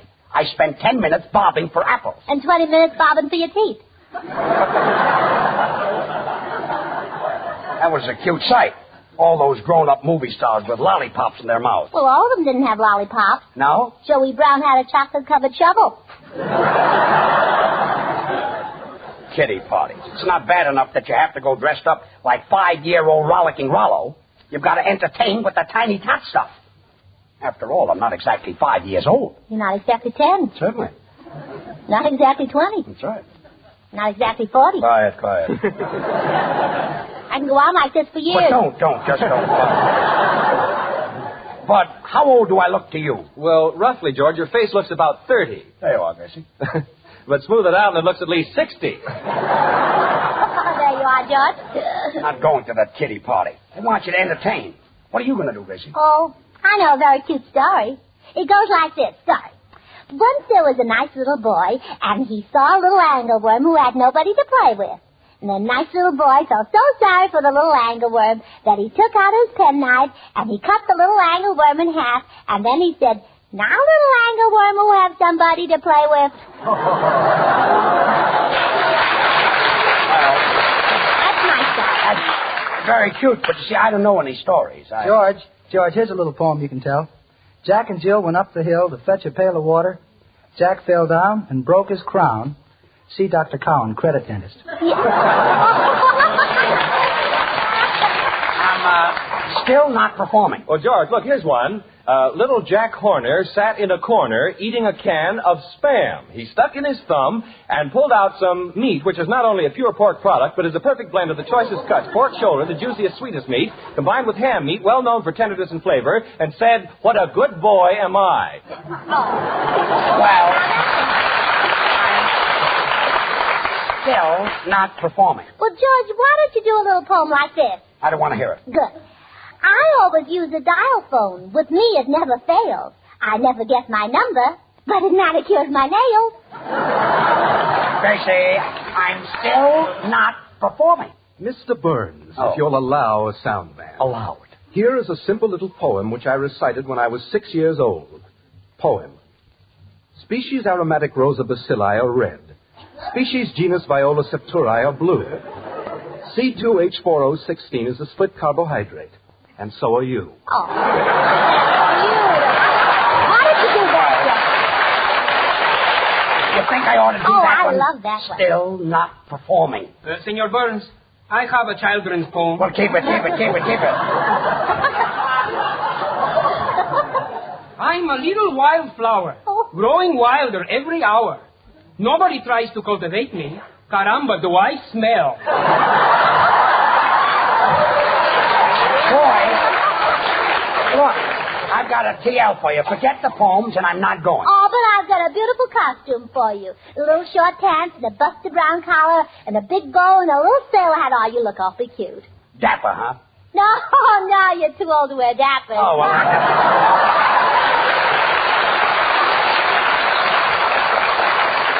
And now the Smoothies will sing Meet the Sun Halfway. I think maybe I sing now. Well, I think maybe I let you. And I hope you're in the mood. Introduction, Ollie.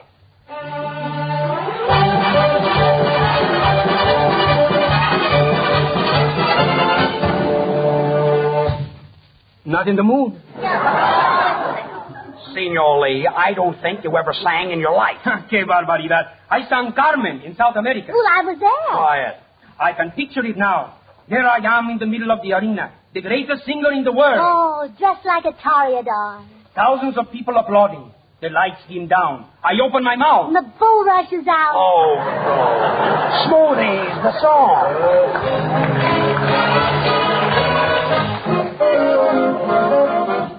hiding behind a pillow. Whenever the dawn looks gray, get up, come on, get out, and meet the sun halfway. There may be a fortune waiting, or maybe an ache to play. Get up, come on, get out, and meet the sun halfway. Get into the tub as you begin to rub and scrub. Give out with your version of the road to Mandalay. Don't ever expect the bright side served up to you on a tray. Get up, come on, get out, you're late, and meet the sun halfway.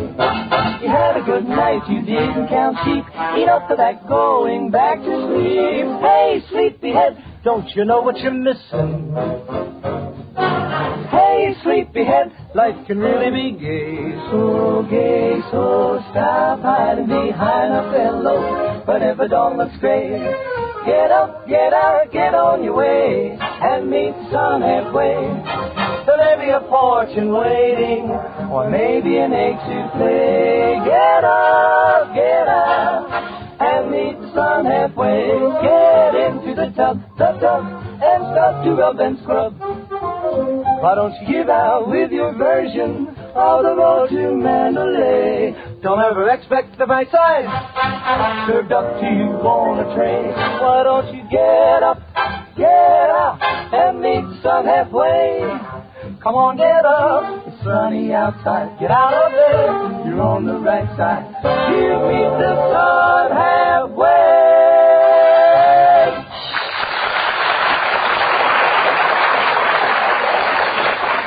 Smoothies, you did a grand job.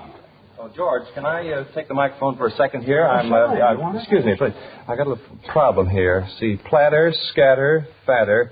Gosh, gee, platter, chatter. My goodness, so what's the matter? Well, I got another swell poem here, Gracie, except that I can't make the last line rhyme. Oh, well, I'm good at that. Give me the text and I'll do my best. Oh, you see? That's very cute. Hey, go ahead. In the good old summertime, have something just right when you dine. You'll make a hit with Spam on a platter. Well, that's where I'm stuck, Gracie. I need something to rhyme with platter. Oh, that's easy, but listen. You'll make a hit with Spam on a platter. For real, you know, there's nothing better. Nothing better. Not bad, Gracie, and thanks. That's what I needed to get me started on a swell suggestion for a grand warm weather meal. A Spam summer platter. Open a can or two of Spam, S-P-A-M, slice and arrange around a large platter. Next, a circle of luscious sliced tomatoes, then a ring of your favorite cheese sliced. Decorate the platter with crisp celery, radishes, olives, and raw carrots.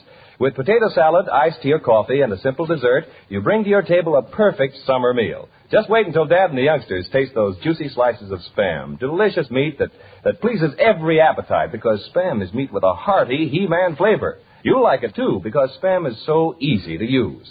Ready to eat just as it comes from the can, Spam is always handy because it keeps without refrigeration. Serve a Spam summer platter soon. Ask your food dealer for Spam when you shop tomorrow and try the easy recipes on the label. Then you'll discover that cold or hot, Spam hits the spot. Slice it, dice it, fry it, bake it, cold or hot, Spam hits the spot.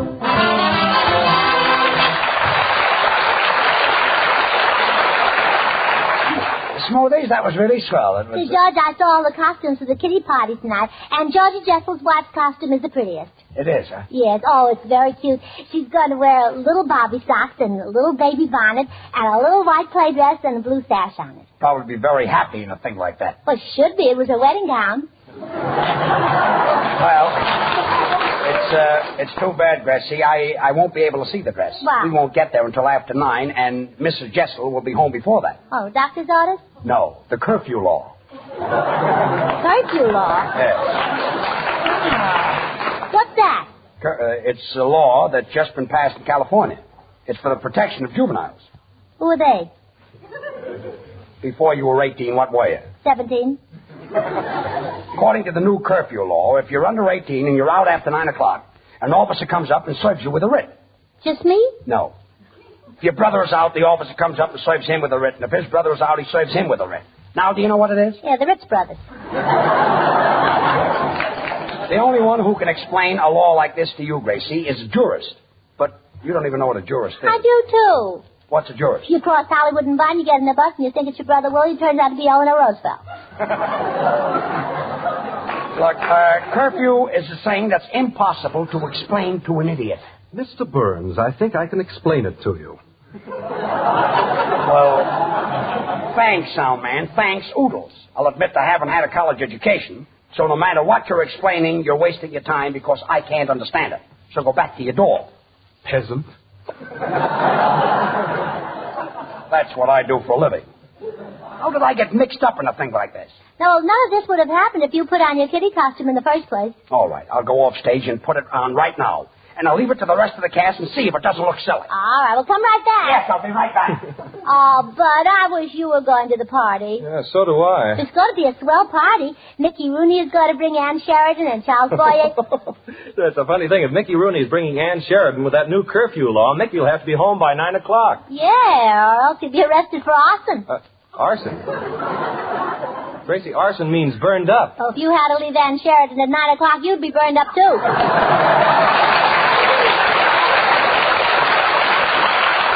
Well, it sure is tough on these kids with these curfew officers, but, boy, I'd give anything to go to the party. Well, I've just got 2 tickets for the Kiddie Party. One is George's and one is mine. Oh, wait a minute. George is getting dressed up as a baby. We can phone the curfew officer. He'll take George home and put him to bed, and you and I can go to the party. Oh, that's wonderful. Well, why didn't I think of that? Oh, dear. Who knows the number of the curfew officer? Well, I think it's a rotten trick you're playing on as nice a fellow as George. The number is Gladstone 1131. Oh. Well, I'll go and call it. But now, don't forget, everybody, when George comes in, tell him how nice and young he looks. Okay. Uh-oh, here he comes.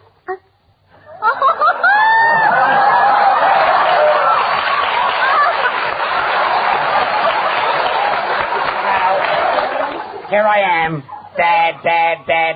Oh, how are you, little boy? Where's your mama? See, George, that's how young you look. I didn't know you. Oh, stop. Artie, how do you like me in my kitty costume? When I walked in, did you notice my rattle? Yeah, you ought to get your joints oiled. Just for that, I'll take my Shirley Temple doll and fracture your skull. That's a nice bow you've got on your hat, George. Thanks. It's a nice bow. It's a nice bow you have in your legs. Oh,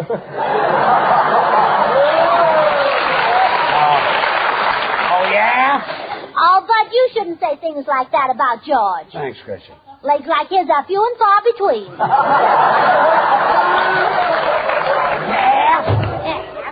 Pardon me, but I got a call from a Mr. Heaston. Oh, so I guess you're the little girl, or boy. What a cute little boy, and what a cute outfit. How old are you? Uggle, glubble, glubble. My, you look older than that. All right, so I'm uggle, glubble, glubble and a half. A little 5-year-old boy smoking cigars? Yes, and I dink, too. What? I dink. Oh, George, you can speak plainer than that. Well, come along with me, my little man. I can't. I gotta go to a party at the Coconut Dough. I'm the curfew officer. We're gonna have a lot. Wait a minute, brother. I happen to be a very old man. Mister, did you ever see a 5-year-old with a face like mine? Yeah, I came in second yesterday at Hollywood Park.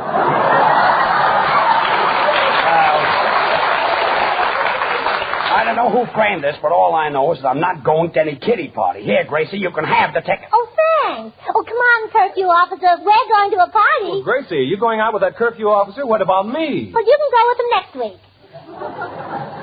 I'll go to the party, Miss Allen, but I'll have to take you home by 9 o'clock. Oh, I'm over 18. But I'm not.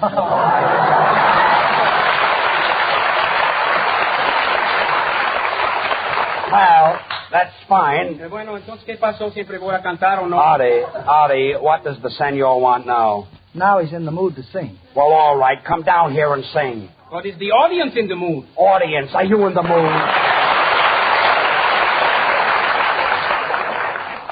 They're not in the mood. Well, all right, senor. Don't sing and don't bother me and don't come back next week. Senor Burns, that did it. Oh, you're going to quit? No, now I'm in the mood.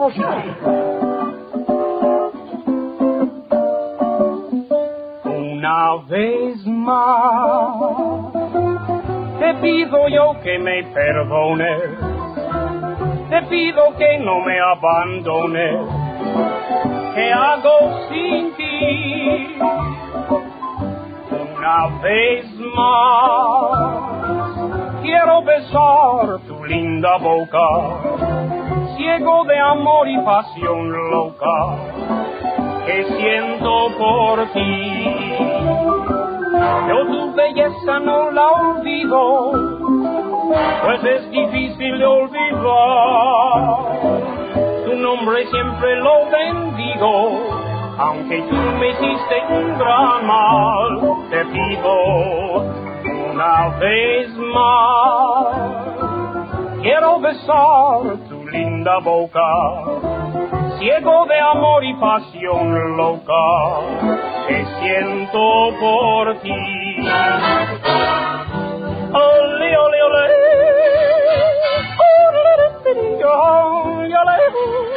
ole, ole,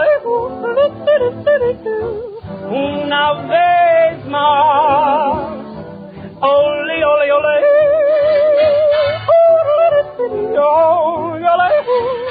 ole, una vez más.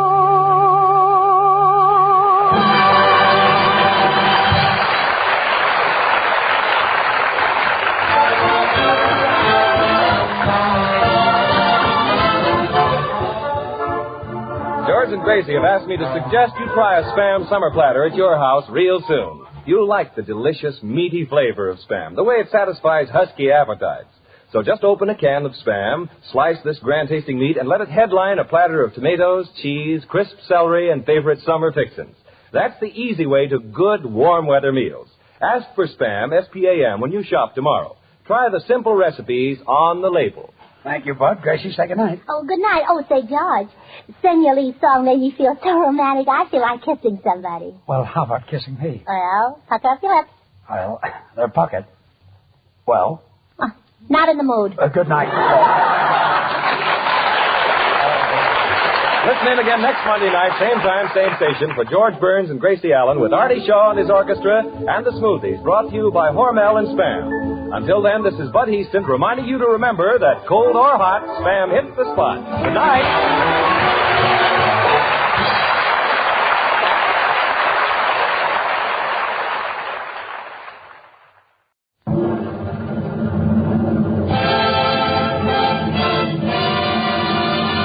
From Hollywood for Hormel and Spam, we present Crazy People. George Burns and Gracie Allen.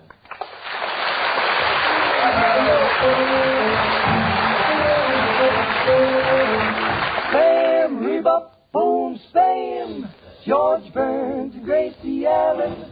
Artie Shaw and his orchestra, the singing glee with the Smoothies three. Last but not least, with Bud Heaston.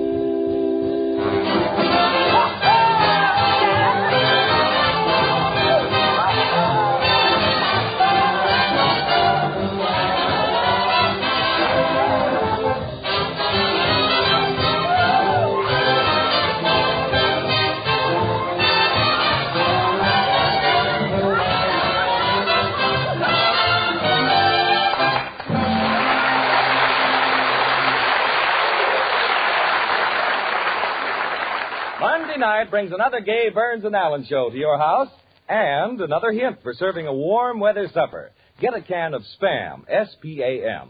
Slice this tender, juicy, grand-tasting meat and serve with tomatoes stuffed with cottage cheese. Add your favorite iced drink, a simple dessert, and you have a swell supper you can fix in a jiffy. Dad and the youngsters will like the tasty flavor of Spam. The way this delicious meat fills up a husky appetite. That's the easy shortcut to summer meals. Let Spam, a Hormel product, do the work. Get a supply at your food store.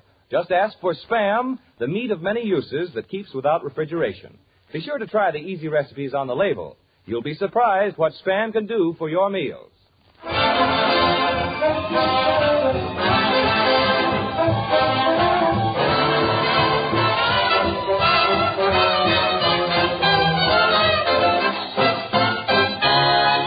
Time now to present the stars of our show, and here they are, those two Spam-happy people, George and Gracie.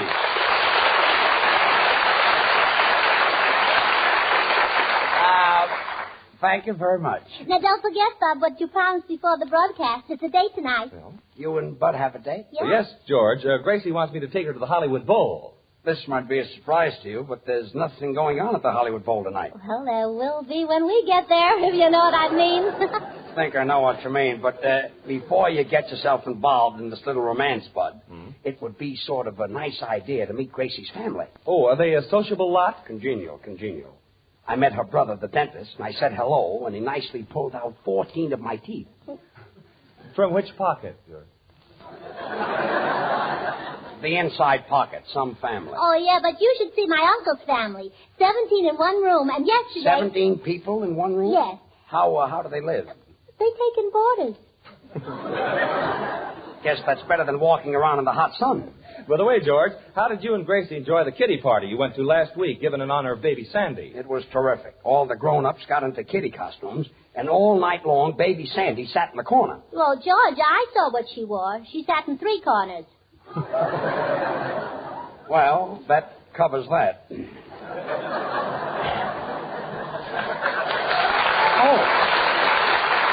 For me? Oh, thanks. Some party. Edward G. Robinson and Jimmy Cagney skipping rope all night. Oh, yeah. Boy, was Skinny and us angry. Hey, what was he angry about? He was the rope. Oh, that's a new twist. Hey, George. Oh, say, you have to wait. I'm a scream tonight. What? Come here. Oh, secret, huh? Yes. You know that every time Jimmy Cagney gets a new girl, he just can't seem to hold on to her. I see. Incompatibility? No, O'Brien. Gracie, stop whispering, and I'm not going to any more of these boring kiddie parties. Well, what about the dart game? Now, wasn't that a lot of fun? Yeah, whoever would hit the bullseye got to kiss Dorothy L'Amour. I not only didn't hit the bullseye, I missed the target altogether. Well, George, instead of a dart, you should have used a can of Spam. Spam? You know, cold or hot, Spam hits the spot. Oh, yeah. Oh, George, Dorothy L'Amour was there? That's right, Bud. You know, I went out with her once. Really? Yeah. I took her out one night, and we went home and sat in the parlor, and I read poetry to her, and all of a sudden she turned off the light. Well, what happened? I turned it back on. I can't read in the dark. I see. You know, there's one thing I can't understand, Bud. At the party, the master of ceremonies introduced everybody to do something. And when it got to me, he forgot my name. Don't worry about it, Harry. Harry? My name happens to be George. Oh, pardon me? I keep thinking it's Tuesday. Well, it might interest you to know that at the party, I had an offer to make a picture from a gentleman named Joe Pasternak. Joe Pasternak? Who's that? Who's that? Yes. He only happens to be the producer who's responsible for the success of Deanna Durbin and Gloria Jean. He started in the picture business with shorts, and in no time he came through. Wore out the shorts, huh? Yeah, slid down the banisters. Well, anyway, Mr. Pasternak is looking for a comedian for his next picture, and he's coming up here to see me. Oh, you going to help him find one? Remember me, George Burns, comedian. Last week the audience screamed when I wore those funny pants. Didn't I have them laying in the aisles? Yeah, well, you should have worn suspenders. Artie Shaw, you were here last week. How are those laughs? Great, George. About 106, weren't they? 107. 107, huh? Yeah, you got one, too. Oh, yeah, well, leave it to the boys. Boys, didn't I get a lot of laughs last week? Well, fellas, didn't I? Oh, sure. Thanks, boys. Sí, cómo no. Tú eres muy chistoso. Yo me muero de risa cada vez que dices un chiste. Guitar player, Senor Lee, what is it? Senor Burns, to me, you are a very funny man. Well, thanks. When you tell jokes, you tickle me punk. You tickle me, punk? That's wrong. Perdóname. You tickle me, punk. Yeah.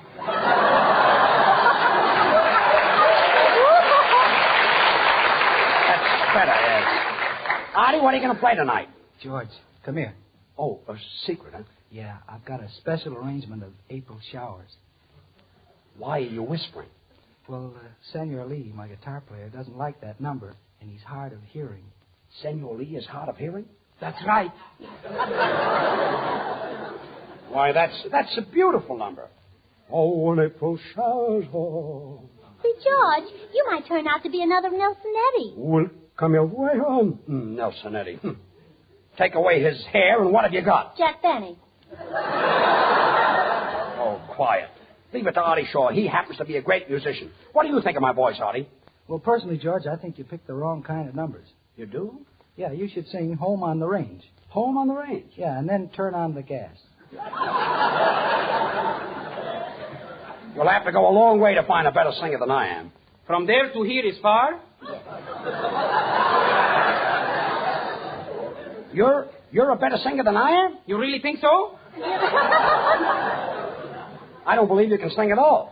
I will do a number for you now that will kill you to pieces. Well, all right. Kill me to pieces. Let's hear it. When April showers... Oh, that's enough. That's enough.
That was Sweet Sue, played by Artie Shaw and his orchestra.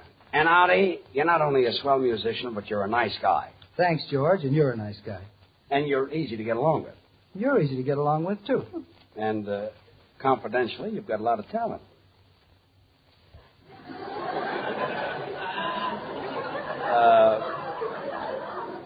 Well... Thanks, George. Now, listen, everybody. When Mr. Pasternak gets here, remember, I run the show. I get the idea for the show, I write it, direct it, produce it, and act in it. Get it? Okay, Austin. Awesome. My name is George. I keep thinking it's Tuesday. You can stop with that, too. You don't even know who Orson Welles is. I do, too. He's making a picture for 21st Century Fox. 21st Century Fox? It's 20th Century Fox. Well, by the time he finishes the picture, It'll be 21st Century Fox. Yeah. Well, anyway, he's a big producer, and when he... Just a minute. Hello? Who? Gracie, it's for you. Hello? Gracie Allen Spam's Meatheart speaking. Spam's Meatheart, that's good. Who? Who, Bessie? Oh, that's too bad. Goodbye. Well, that's a smart phone conversation. Well, George, that was my sister Bessie. You know, she's the one who's married to an aviator. He's a stunt flyer, you know. A stunt flyer? Yes. He went up in the air last week, and he looped the loop 50 times, and when he was going into it for the 51st time, he saw something coming toward him that frightened him to death. What'd he say? His aeroplane. His aeroplane? He dropped 20,000 feet. Well, didn't he have a parachute? Sure, he pulled the string for 20 minutes. And, what happened? He unraveled his underwear.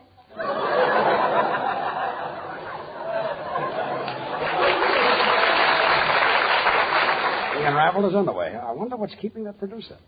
Let me see. When he comes, what can I do to impress him? First, I'll get the orchestra to give me a terrific fanfare. Then I can do those Bob Hope type of jokes. Senor Burns, why don't you tell a griddle? A griddle? I know some very funny griddles. Well, let's hear a funny griddle. This is a very hard one to guess. Griddle. What's the difference between? Between what? Stuck, eh? Some griddle. Bud, when Mr. Pasternak comes in, I want to make an impression on him. So will you tell him something nice about me? Well, certainly, George. I'll tell him about the salaries you pay everybody. Do you think that'll impress him? But sure, it's the little things that count.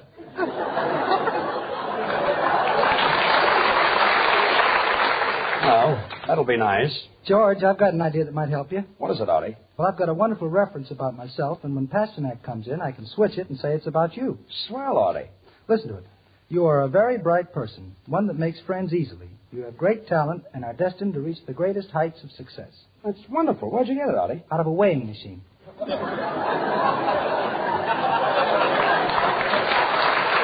Well, that's a great help. Oh, George, I think you're silly. You don't need any help. When he comes in, just act natural. Just get up and tell a few jokes and sing a few songs. Let him see the real you. All right, so you won't get the job. Now, stop helping. I know what I'll do. I'll tell him a few of my ideas. I'll impress him with my brains. Sure, it's the little things that count. I think I've got it. Hey, sound man, 4 years in Harvard. Come here. Mr. Burns, just a moment. I'm reading the Encyclopedia Britannica. Would you mind turning to the last page? Why? I want to see who gets the girl. Oh, quiet. Sound man, come here. Look, I need a high-class introduction. And I know that you've had an education. In what language do you want this introduction? I know Esperanto, Arabian, Sanskrit, Phoenician, Latin. Do you know any Greek? Only Pakyakakis. Look, I want a flowery introduction in high-class English. Get the point? Mr. Burns, I believe I have formulated in my mind an introduction befitting one of your position in radio. Well, give out. Let's hear it. Listen. Ladies and gentlemen, when you introduce a great playwright, you don't say William Shakespeare. You say Shakespeare. When you introduce a great actress, you don't say Greta Garbo. You say Garbo. The same is true in the field of comedy. Tonight, ladies and gentlemen, it gives me great pleasure to introduce George Burns.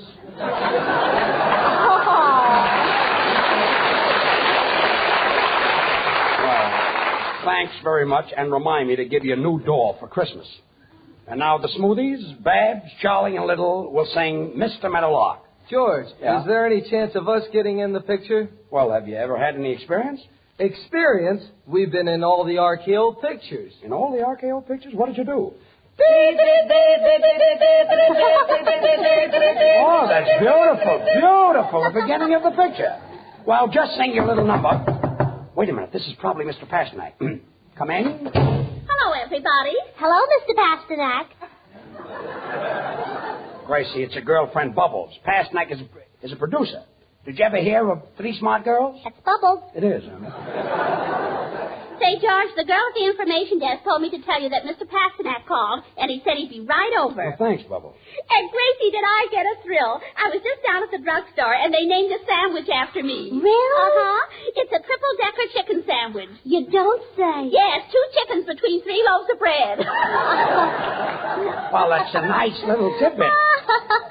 What's killing you now, Gracie? Oh, remember, Bubbles, when you got on the scale at the drugstore the other day? Yes, and the scale was and it only registered 60 pounds. One kid turned to the other. He said, "Look, Jimmy, she's hollow."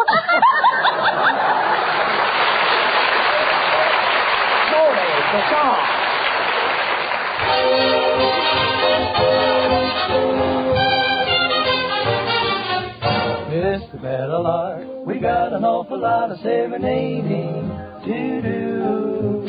Mr. Meadowlark, I'm just a city slicker and I'm counting on you. She's got a country guy who whistles, my whistle is thin. So when I begin, that's where you come in. Mr. Meadowlark, if you should come again to when I'm kissing my chick. Needless to remark, I hope you'll have the decency to exit, but quick. If Mrs. M thinks you're out-stepping, I'll make it all right.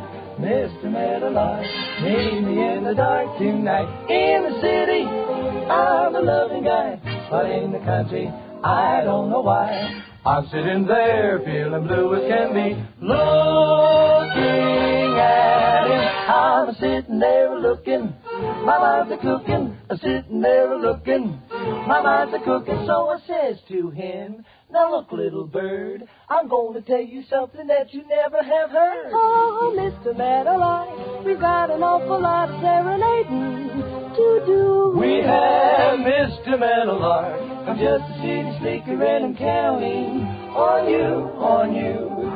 She's got a country guy who whistles, my whistle is thin. So when I begin, that's where you come in. Mr. Meadowlark, if you should come again to wet hand or kiss my cheek, needless to remark, I hope you'll have the decency to exit but quick. If Mrs. M thinks you're out-stepping, I'll make it all right. Just listen, Mr. Meadowlark, meet me in the dark tonight.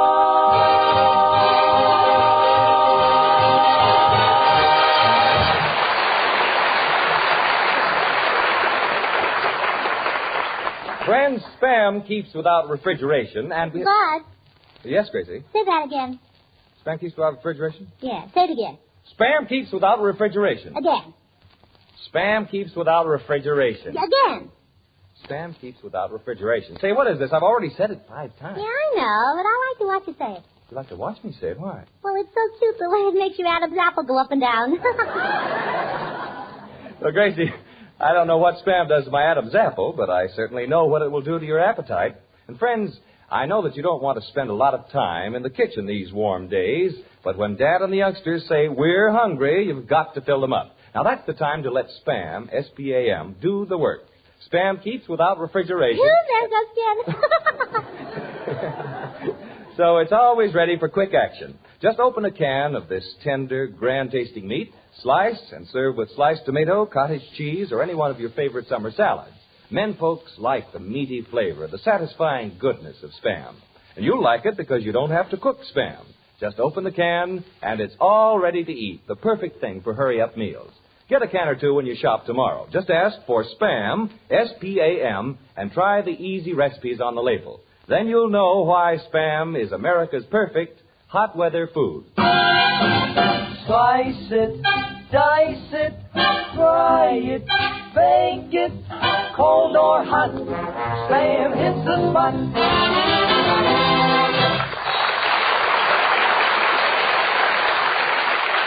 Maurice, that was a grand job with Mr. Meadowlark. You know, I love to listen to harmony. You know, I used to be with a quartet. Oh, pardon me. You know, Gracie, when you sneeze the other way. I don't know any other way. You know, I used to sing with the Pee Wee Quartet, and I was. Now, this might be Joe Pasternak. Now, remember, everybody, I'm your boss. So on your toes, I want to impress him. Come in. Oh, Mr. Pasternak.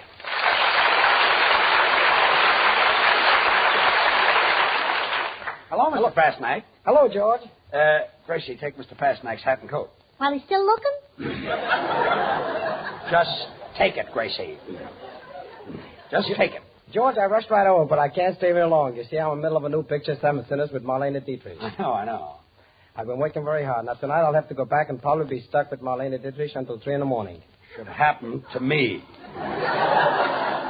Mr. Pasternak, do you rehearse the actors, too? I do all the scenes for them. If it's a love scene, I do that, too. You mean you kiss them? Oh, I kissed all the movie stars. Really? Oh, tell me, is it a thrill to kiss Clark Gable? Gracie, please. Miss Ellen, who'd want to kiss Clark Gable? Should happen to me. So, Mr. Pasternak, the comedy part of your next picture's still open, huh? Yes, George, that's why I'm here. As a matter of fact, I had nothing but George Burns for the last few weeks. Really? Who's been telling you about me? You have. Well, you're not making any mistake. Artie Shaw, do I get a lot of laughs on this program? Yes, indeed. Mr. Pasternak, George has more talent in his little finger than Benny, Allen, and Hope together, it says here.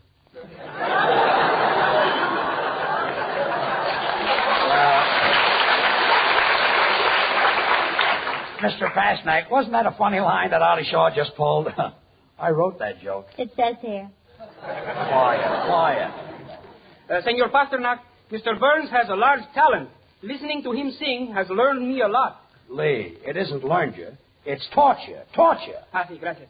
Senor Pasternak, listening to Mr. Burns sing, it's torture. Well, that's much better. Well, anyway, Mr. Pasternak, I'm not that I need the money, but I'd love to make a picture for you. I was on the Universal lot before.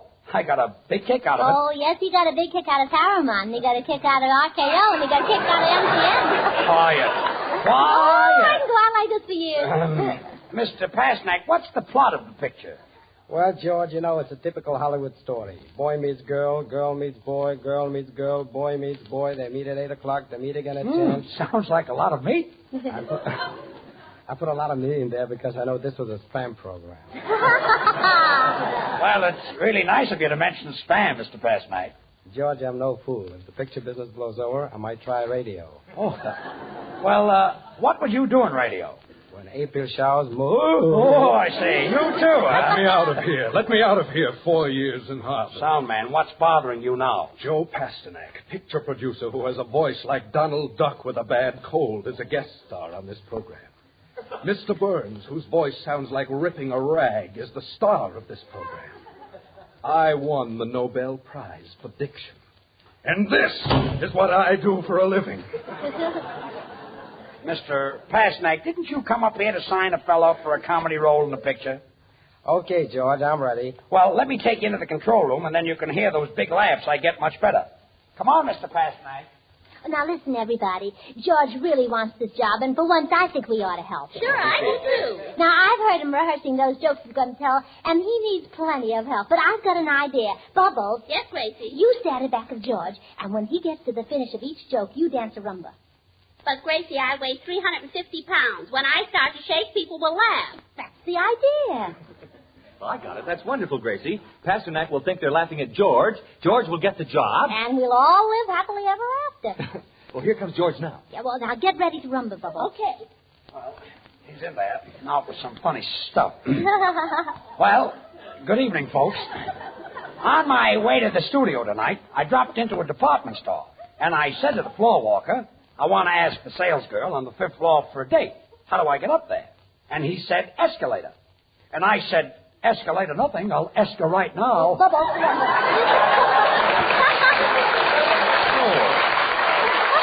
Oh, boy. Green. What a laugh. I got him rolling out front. They're rolling in back, too. Say, folks, you should meet my girl. She's really a honey. I call her Knob because she's something to adore.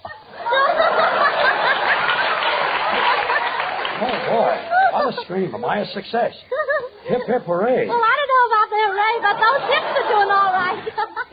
Of course, folks, my girl isn't very healthy. She's a little puny. You know what a puny is?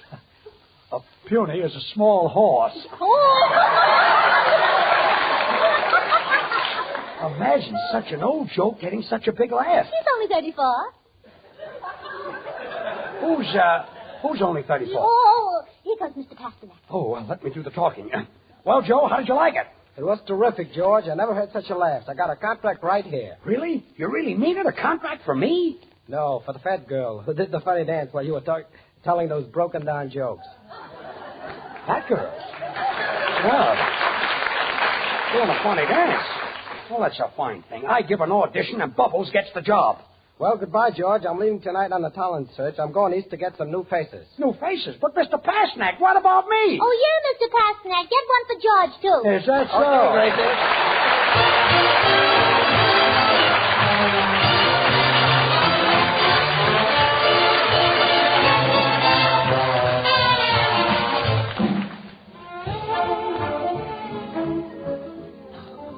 Before George and Gracie say goodnight, they asked me to suggest that you try Spam tomorrow. Just open a can of this delicious meat. It's all ready to eat. Slice and serve in Spamwiches or with your favorite summer salad. You'll find everybody in your house likes the meaty flavor, the lip-smacking goodness of Spam. Get a can or two at your food dealers. Try the easy recipes on the label. You'll discover that with Spam, you save kitchen time and serve wholesome food. Well, Gracie, say goodnight. Oh, wait. I promised to say goodnight to the detail retailers who are holding their convention in St. Paul. The detail retailers? Yes. You mean the retail meat dealers? Well, it doesn't make a difference, Edwin. No, far be me from it. Good night, folks. Good night.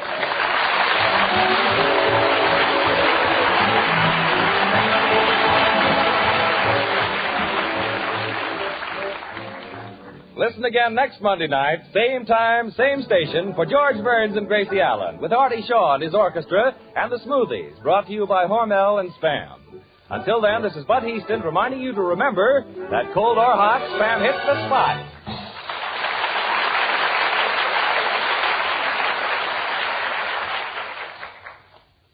Have you tried Hormel chili con carne? You may think you don't like chili, but chili con carne, the way Hormel makes it, is different, and everybody likes it. Double your money back if you don't like it. Try Hormel chili con carne tomorrow. This is the National Broadcasting Company.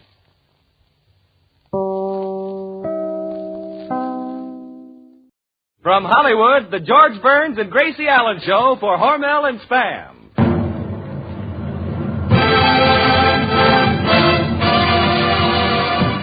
Crazy people.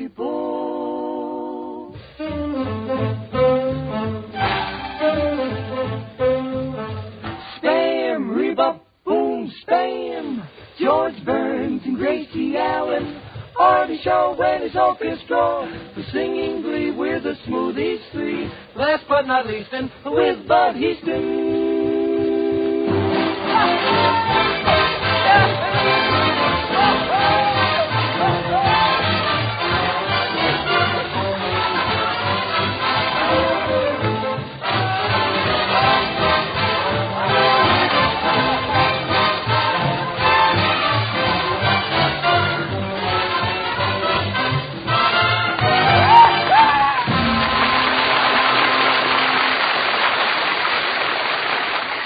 Yes, George and Gracie have dropped in for another visit. Of course, you've been expecting them, but what about those folks who drop in unexpectedly at mealtime? Well, don't fret, don't fuss, just serve Spam, S-P-A-M.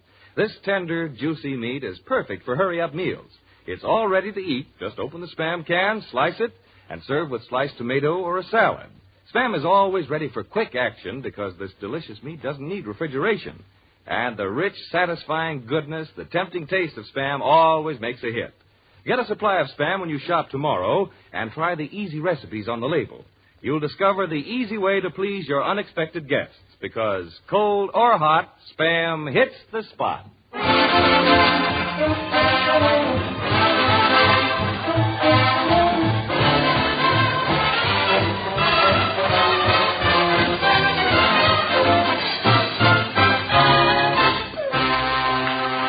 Together just like Spam and eggs. Ooh. Why, the stars of our show, and here they are in person, George and Gracie.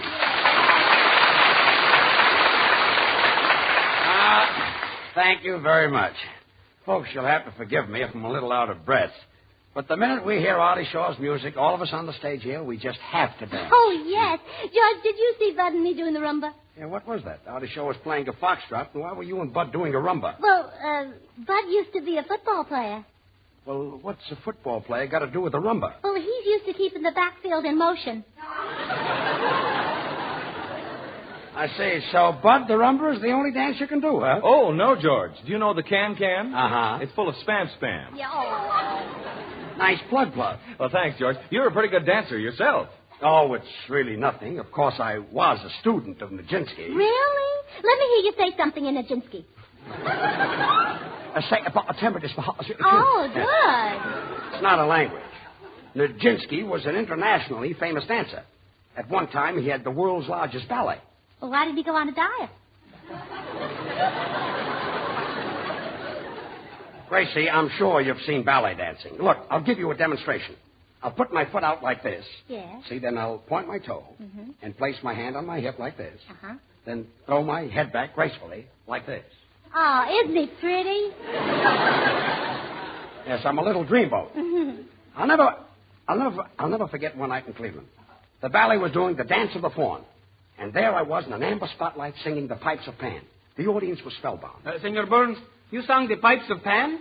Yes, Senor Lee, I sang the Pipes of Pan. Which was worse, your pipes or your pan? Artie, will you put a muzzle on that South American guitar player? Sure, George, but first I'll have to take it off the piano player. Well, take it off. Now, George, don't let him upset you. I happen to know that you know a lot about the theater. In fact, my grandfather used to tell me about seeing you on the stage. When you were a kid? No, when he was a kid. Yeah. Oh. Well, anyway, I do know a lot about the theater. My father and mother were actors. As a matter of fact, I was born on the stage. Did you get much of a hand? Yes, for an encore, I did a minuet with the stork. The stork? Yes. You know, I once saw a stork that looked like a duck. How can a stork look like a duck? Well, I don't know. Maybe he wore his legs down delivering to Bing Crosby?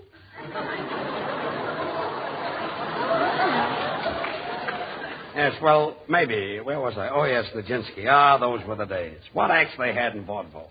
Bankoff and Gurley, Dittenfest and Lee, Crovney Brothers and Crovney. Where can you find talent like that today? Well, I don't know about the rest of them, but I do know what Dittenfest is doing. Dittenfest? Yes. Dittenfest and Lee? Mm-hmm. What's he doing? He's an assistant to a doorknob polisher. Assistant to a doorknob polisher? Yeah. What does he do? Well, he's the fellow that goes, and the other fellow polishes.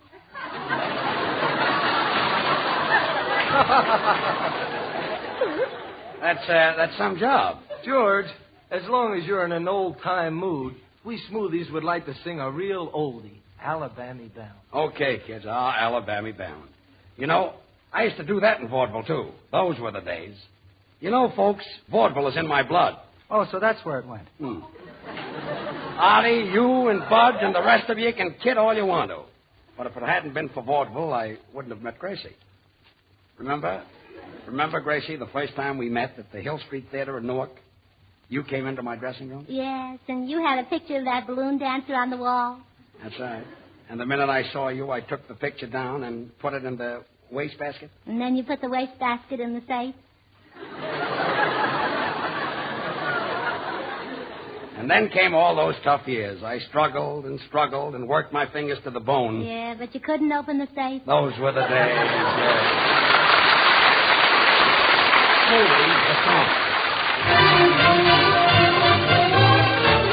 I'm Alabama bound. There'll be no heebie-jeebies hanging round. Just gave the meanest ticket man on earth all I'm worth. To put my tootsies in an upper breath. Just hear the choo-choo sound. I know that soon we're gonna cover ground. And then I'll holler so the world will know. Here I go, I'm Alabama bound. Alabama waiting for me.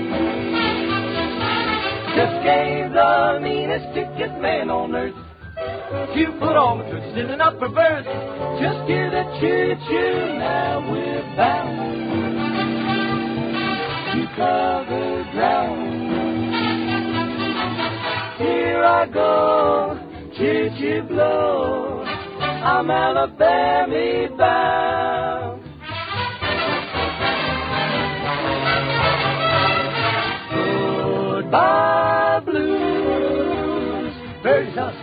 kept the old things in tune. Goodbye, blues. Nothing but left till morning and afternoon. I'm Alabama bound. There'll be no heebie-jeebies hanging around, leaving town. I just gave the meanest ticket man on earth all I'm worth, the bestest that I had. He put the tootsies in and up the birth, just hear the choo-choo sound. I know that soon we're gonna cover ground, and then a holler so the world will know. Here I go, I'm Alabama bound. I'm Alabama bound. We're leaving this town. From now on, not a frown, 'cause we're Alabama bound.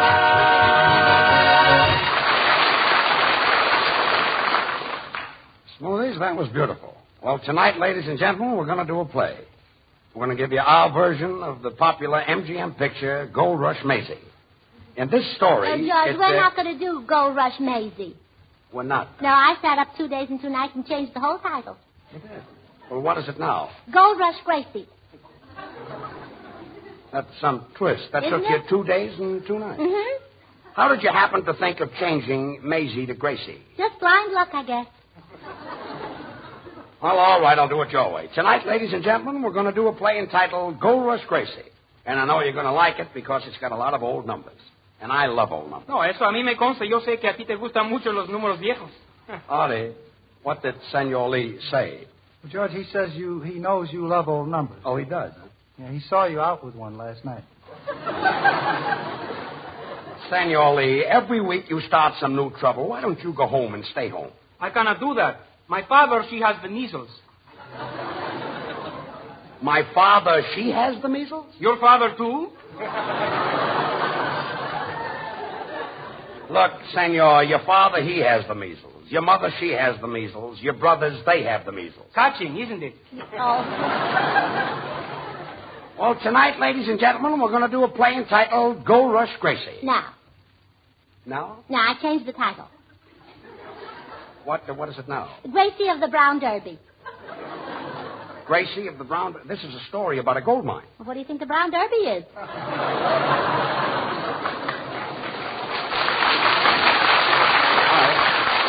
All right, then. So tonight, ladies and gentlemen, we're going to do a play entitled Gracie of the Brown Derby. Mr. Burns. Look, I know you went to Harvard for 4 years and that you're very unhappy because you're a sound man. But that's not... It's not that. Would you mind if I slammed the door just once? Why? I read tonight's script, and I noticed that there are no sound effects for me. Well, you're still getting paid. Yes, I am getting paid. Could I please slam the door just once? Well, all right, slam the door. Ah, now I feel better. Why? I refuse to accept charity.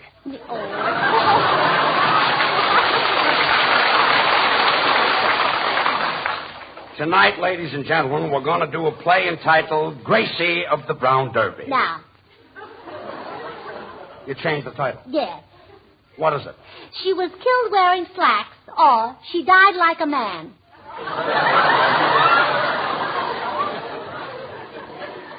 All right, ladies and gentlemen, tonight we're going to do a play entitled She Was Killed Wearing Slacks, or She Died Like a Man. George, I hate to interrupt, but tonight I'd like to repeat Frenesy, the number I played on the opening show, because there's a very fine musician waiting to hear it. Who? Me. Tonight, ladies and gentlemen, we're going to do a play entitled She Was Killed Wearing Slacks. I think I'm a lowly sound man. Sound man. Stop grumbling. To think I've got one brother who won the Pulitzer Prize and another brother who won the Nobel Prize. You've been telling me about those two genius brothers for weeks. Yes, and they're ashamed of my being a sound man. Well, if they're ashamed of you, why don't you quit? If I quit, they don't eat.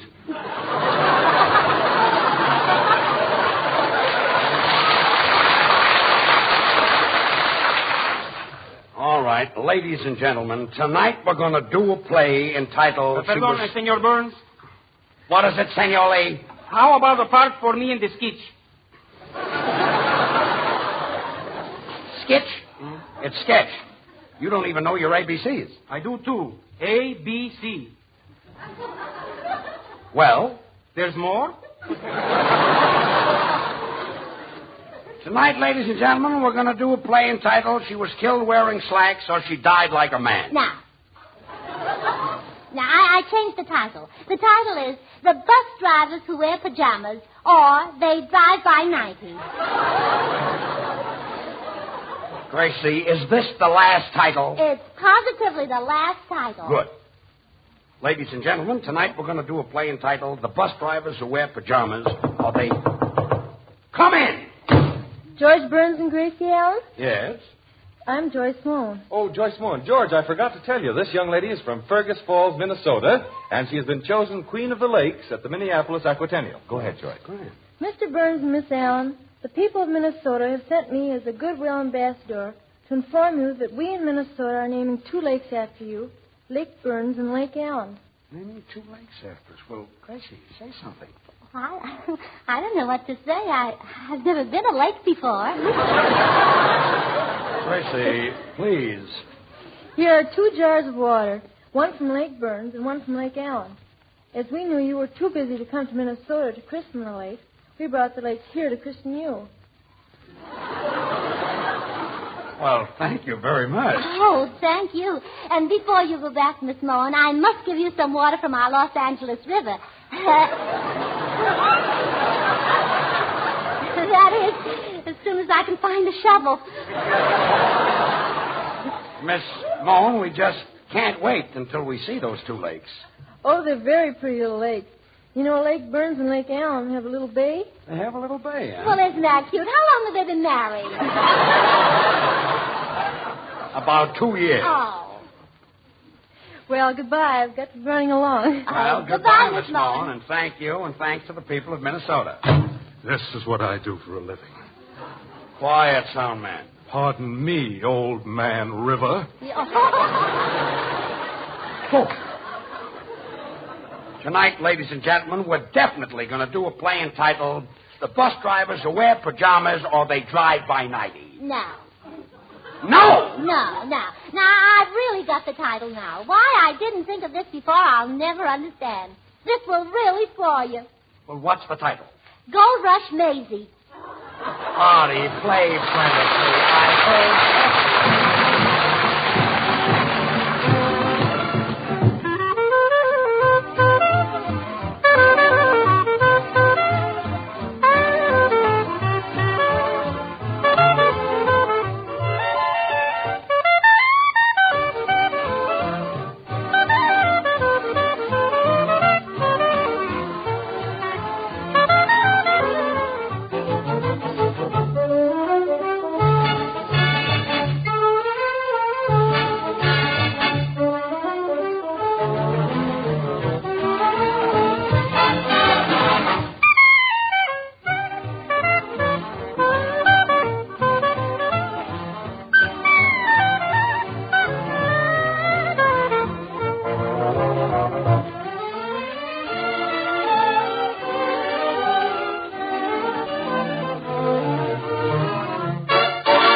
George, isn't it wonderful having 2 Minnesota lakes named after us? Yes, Gracie, but we have to go there. How are we going to find them?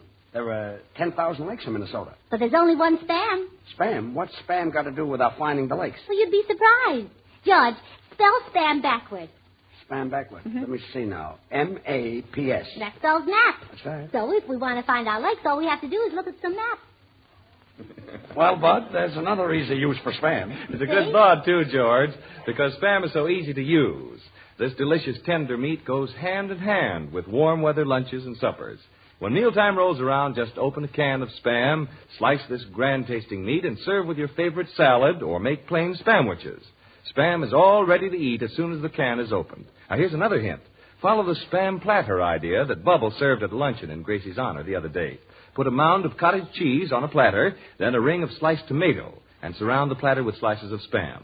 Decorate with radishes and olives, and you're all set to entertain in grand style. Oh, and boy, was that good. Yes, Gracie. The meaty flavor, the satisfying taste of Spam makes the meal complete, and you can see it's so easy. When the family says, "What do we eat?" surprise them with Spam, S-P-A-M.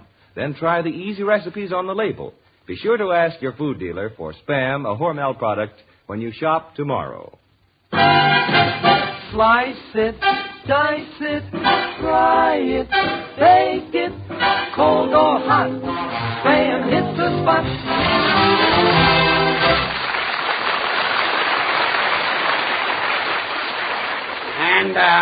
And now for our play. And you can make up your own title. Bud, set the scene. The scene of our story opens in a typical frontier dance hall, the Cafe Elbow, just a joint. All the dance hall hostesses are working hard trying to make an honest mink coat. In the center of the floor, we find our heroine, Gold Rush Gracie. Well,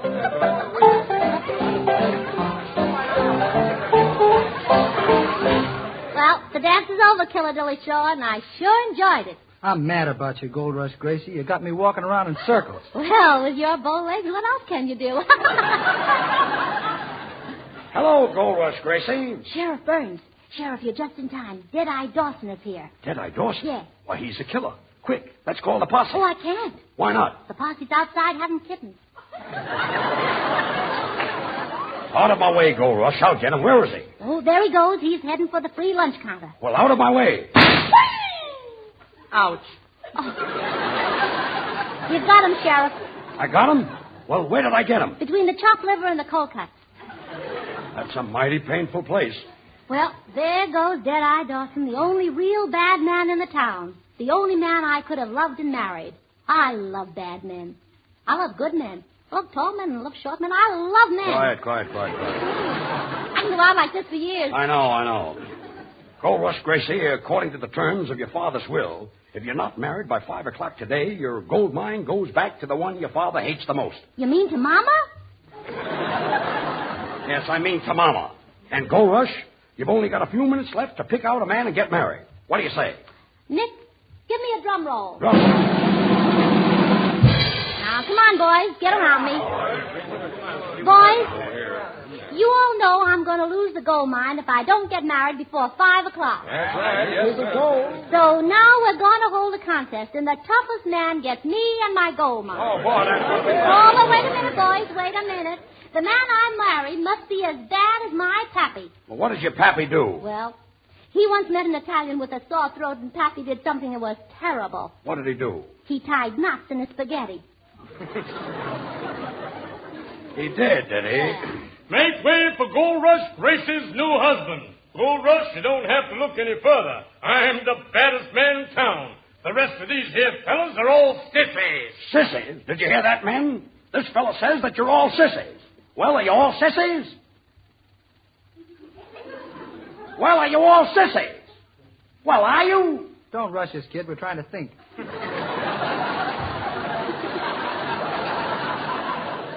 Well, Gold Rush, you better make up your mind. You've got to get married to somebody. Make way, here comes Bullethead Heaston. He'll gallop through the window. He's riding for trouble. Whoa!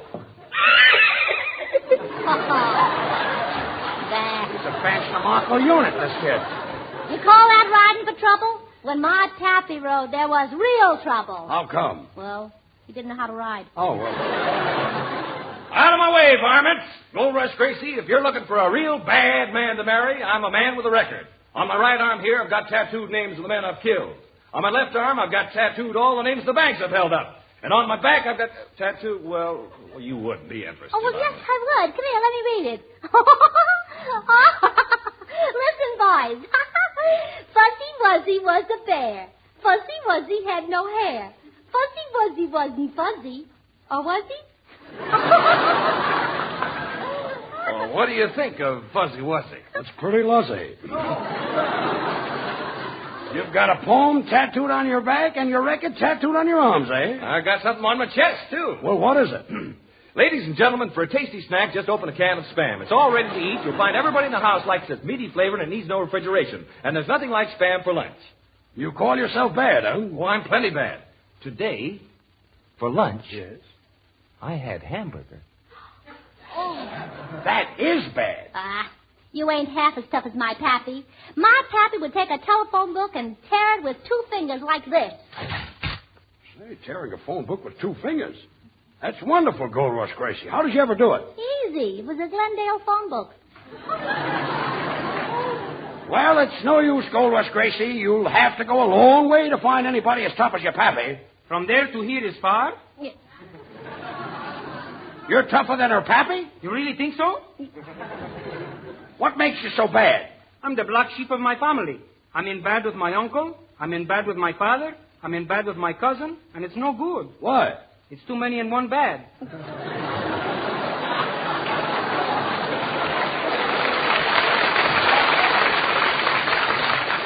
Well, Gold Rush, your time is just about up. Well, I guess I'm going to lose the gold mine after all. Oh, don't take it too hard. Come on over to the piano and I'll sing you a little song. One April showers all will come your way. Oh, for they bring flowers of that blooming May. Oh, stop, Sheriff, stop. After hearing you sing, I've made up my mind that you're the man I'm going to marry. Why? Because nobody can be as bad as you are. Is that so?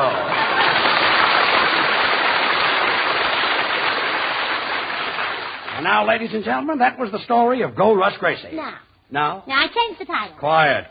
Gracie will now sing I'm Nobody's Baby. Play it out there.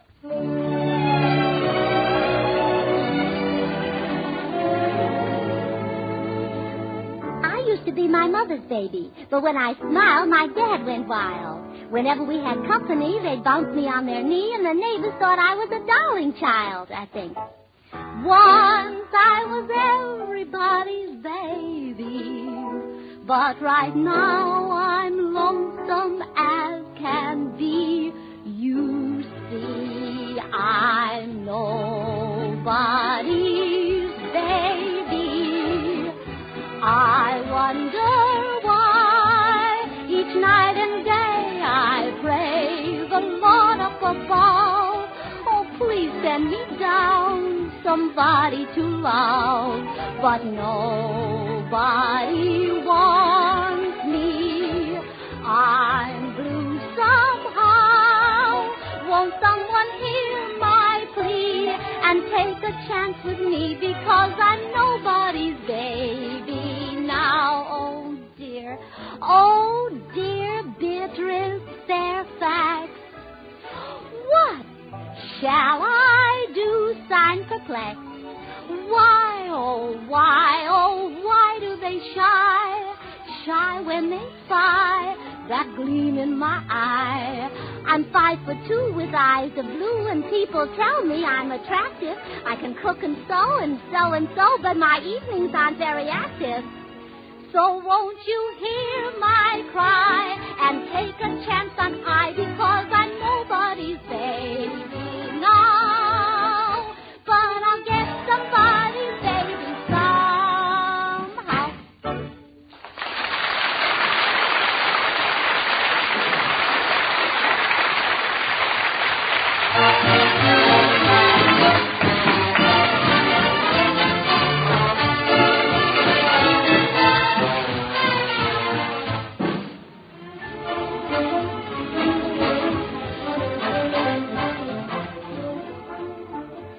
friends, when the weather is hot and sultry and appetites are dull, here's the way to give your family grand-tasting food that's easy to fix. Just open a can of Spam, tender, juicy meat that's all ready to eat. Slice it and serve with your favorite summer salad. The delicious taste, the meaty, satisfying flavor of Spam wins approval from the huskiest appetite. Ask your food dealer for Spam when you shop tomorrow. Try the easy recipes on the label. Be sure you ask for S-P-A-M Spam. Thanks, Bud. Well, Gracie, say goodnight. Oh, good night. Say, Gracie, wasn't that nice to have 2 lakes named after us? Yes, but Jack Benny had a mountain named after him. A mountain? Yeah. What is that? Mount Baldy.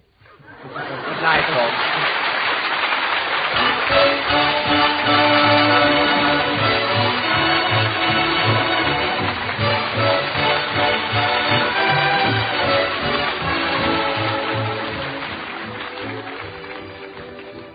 Be with us again next Monday night, same time, same station, for another George Burns and Gracie Allen show with Artie Shaw and his orchestra and the Smoothies. Until then, this is Bud Heaston reminding you to remember that cold or hot, Spam hits the spot.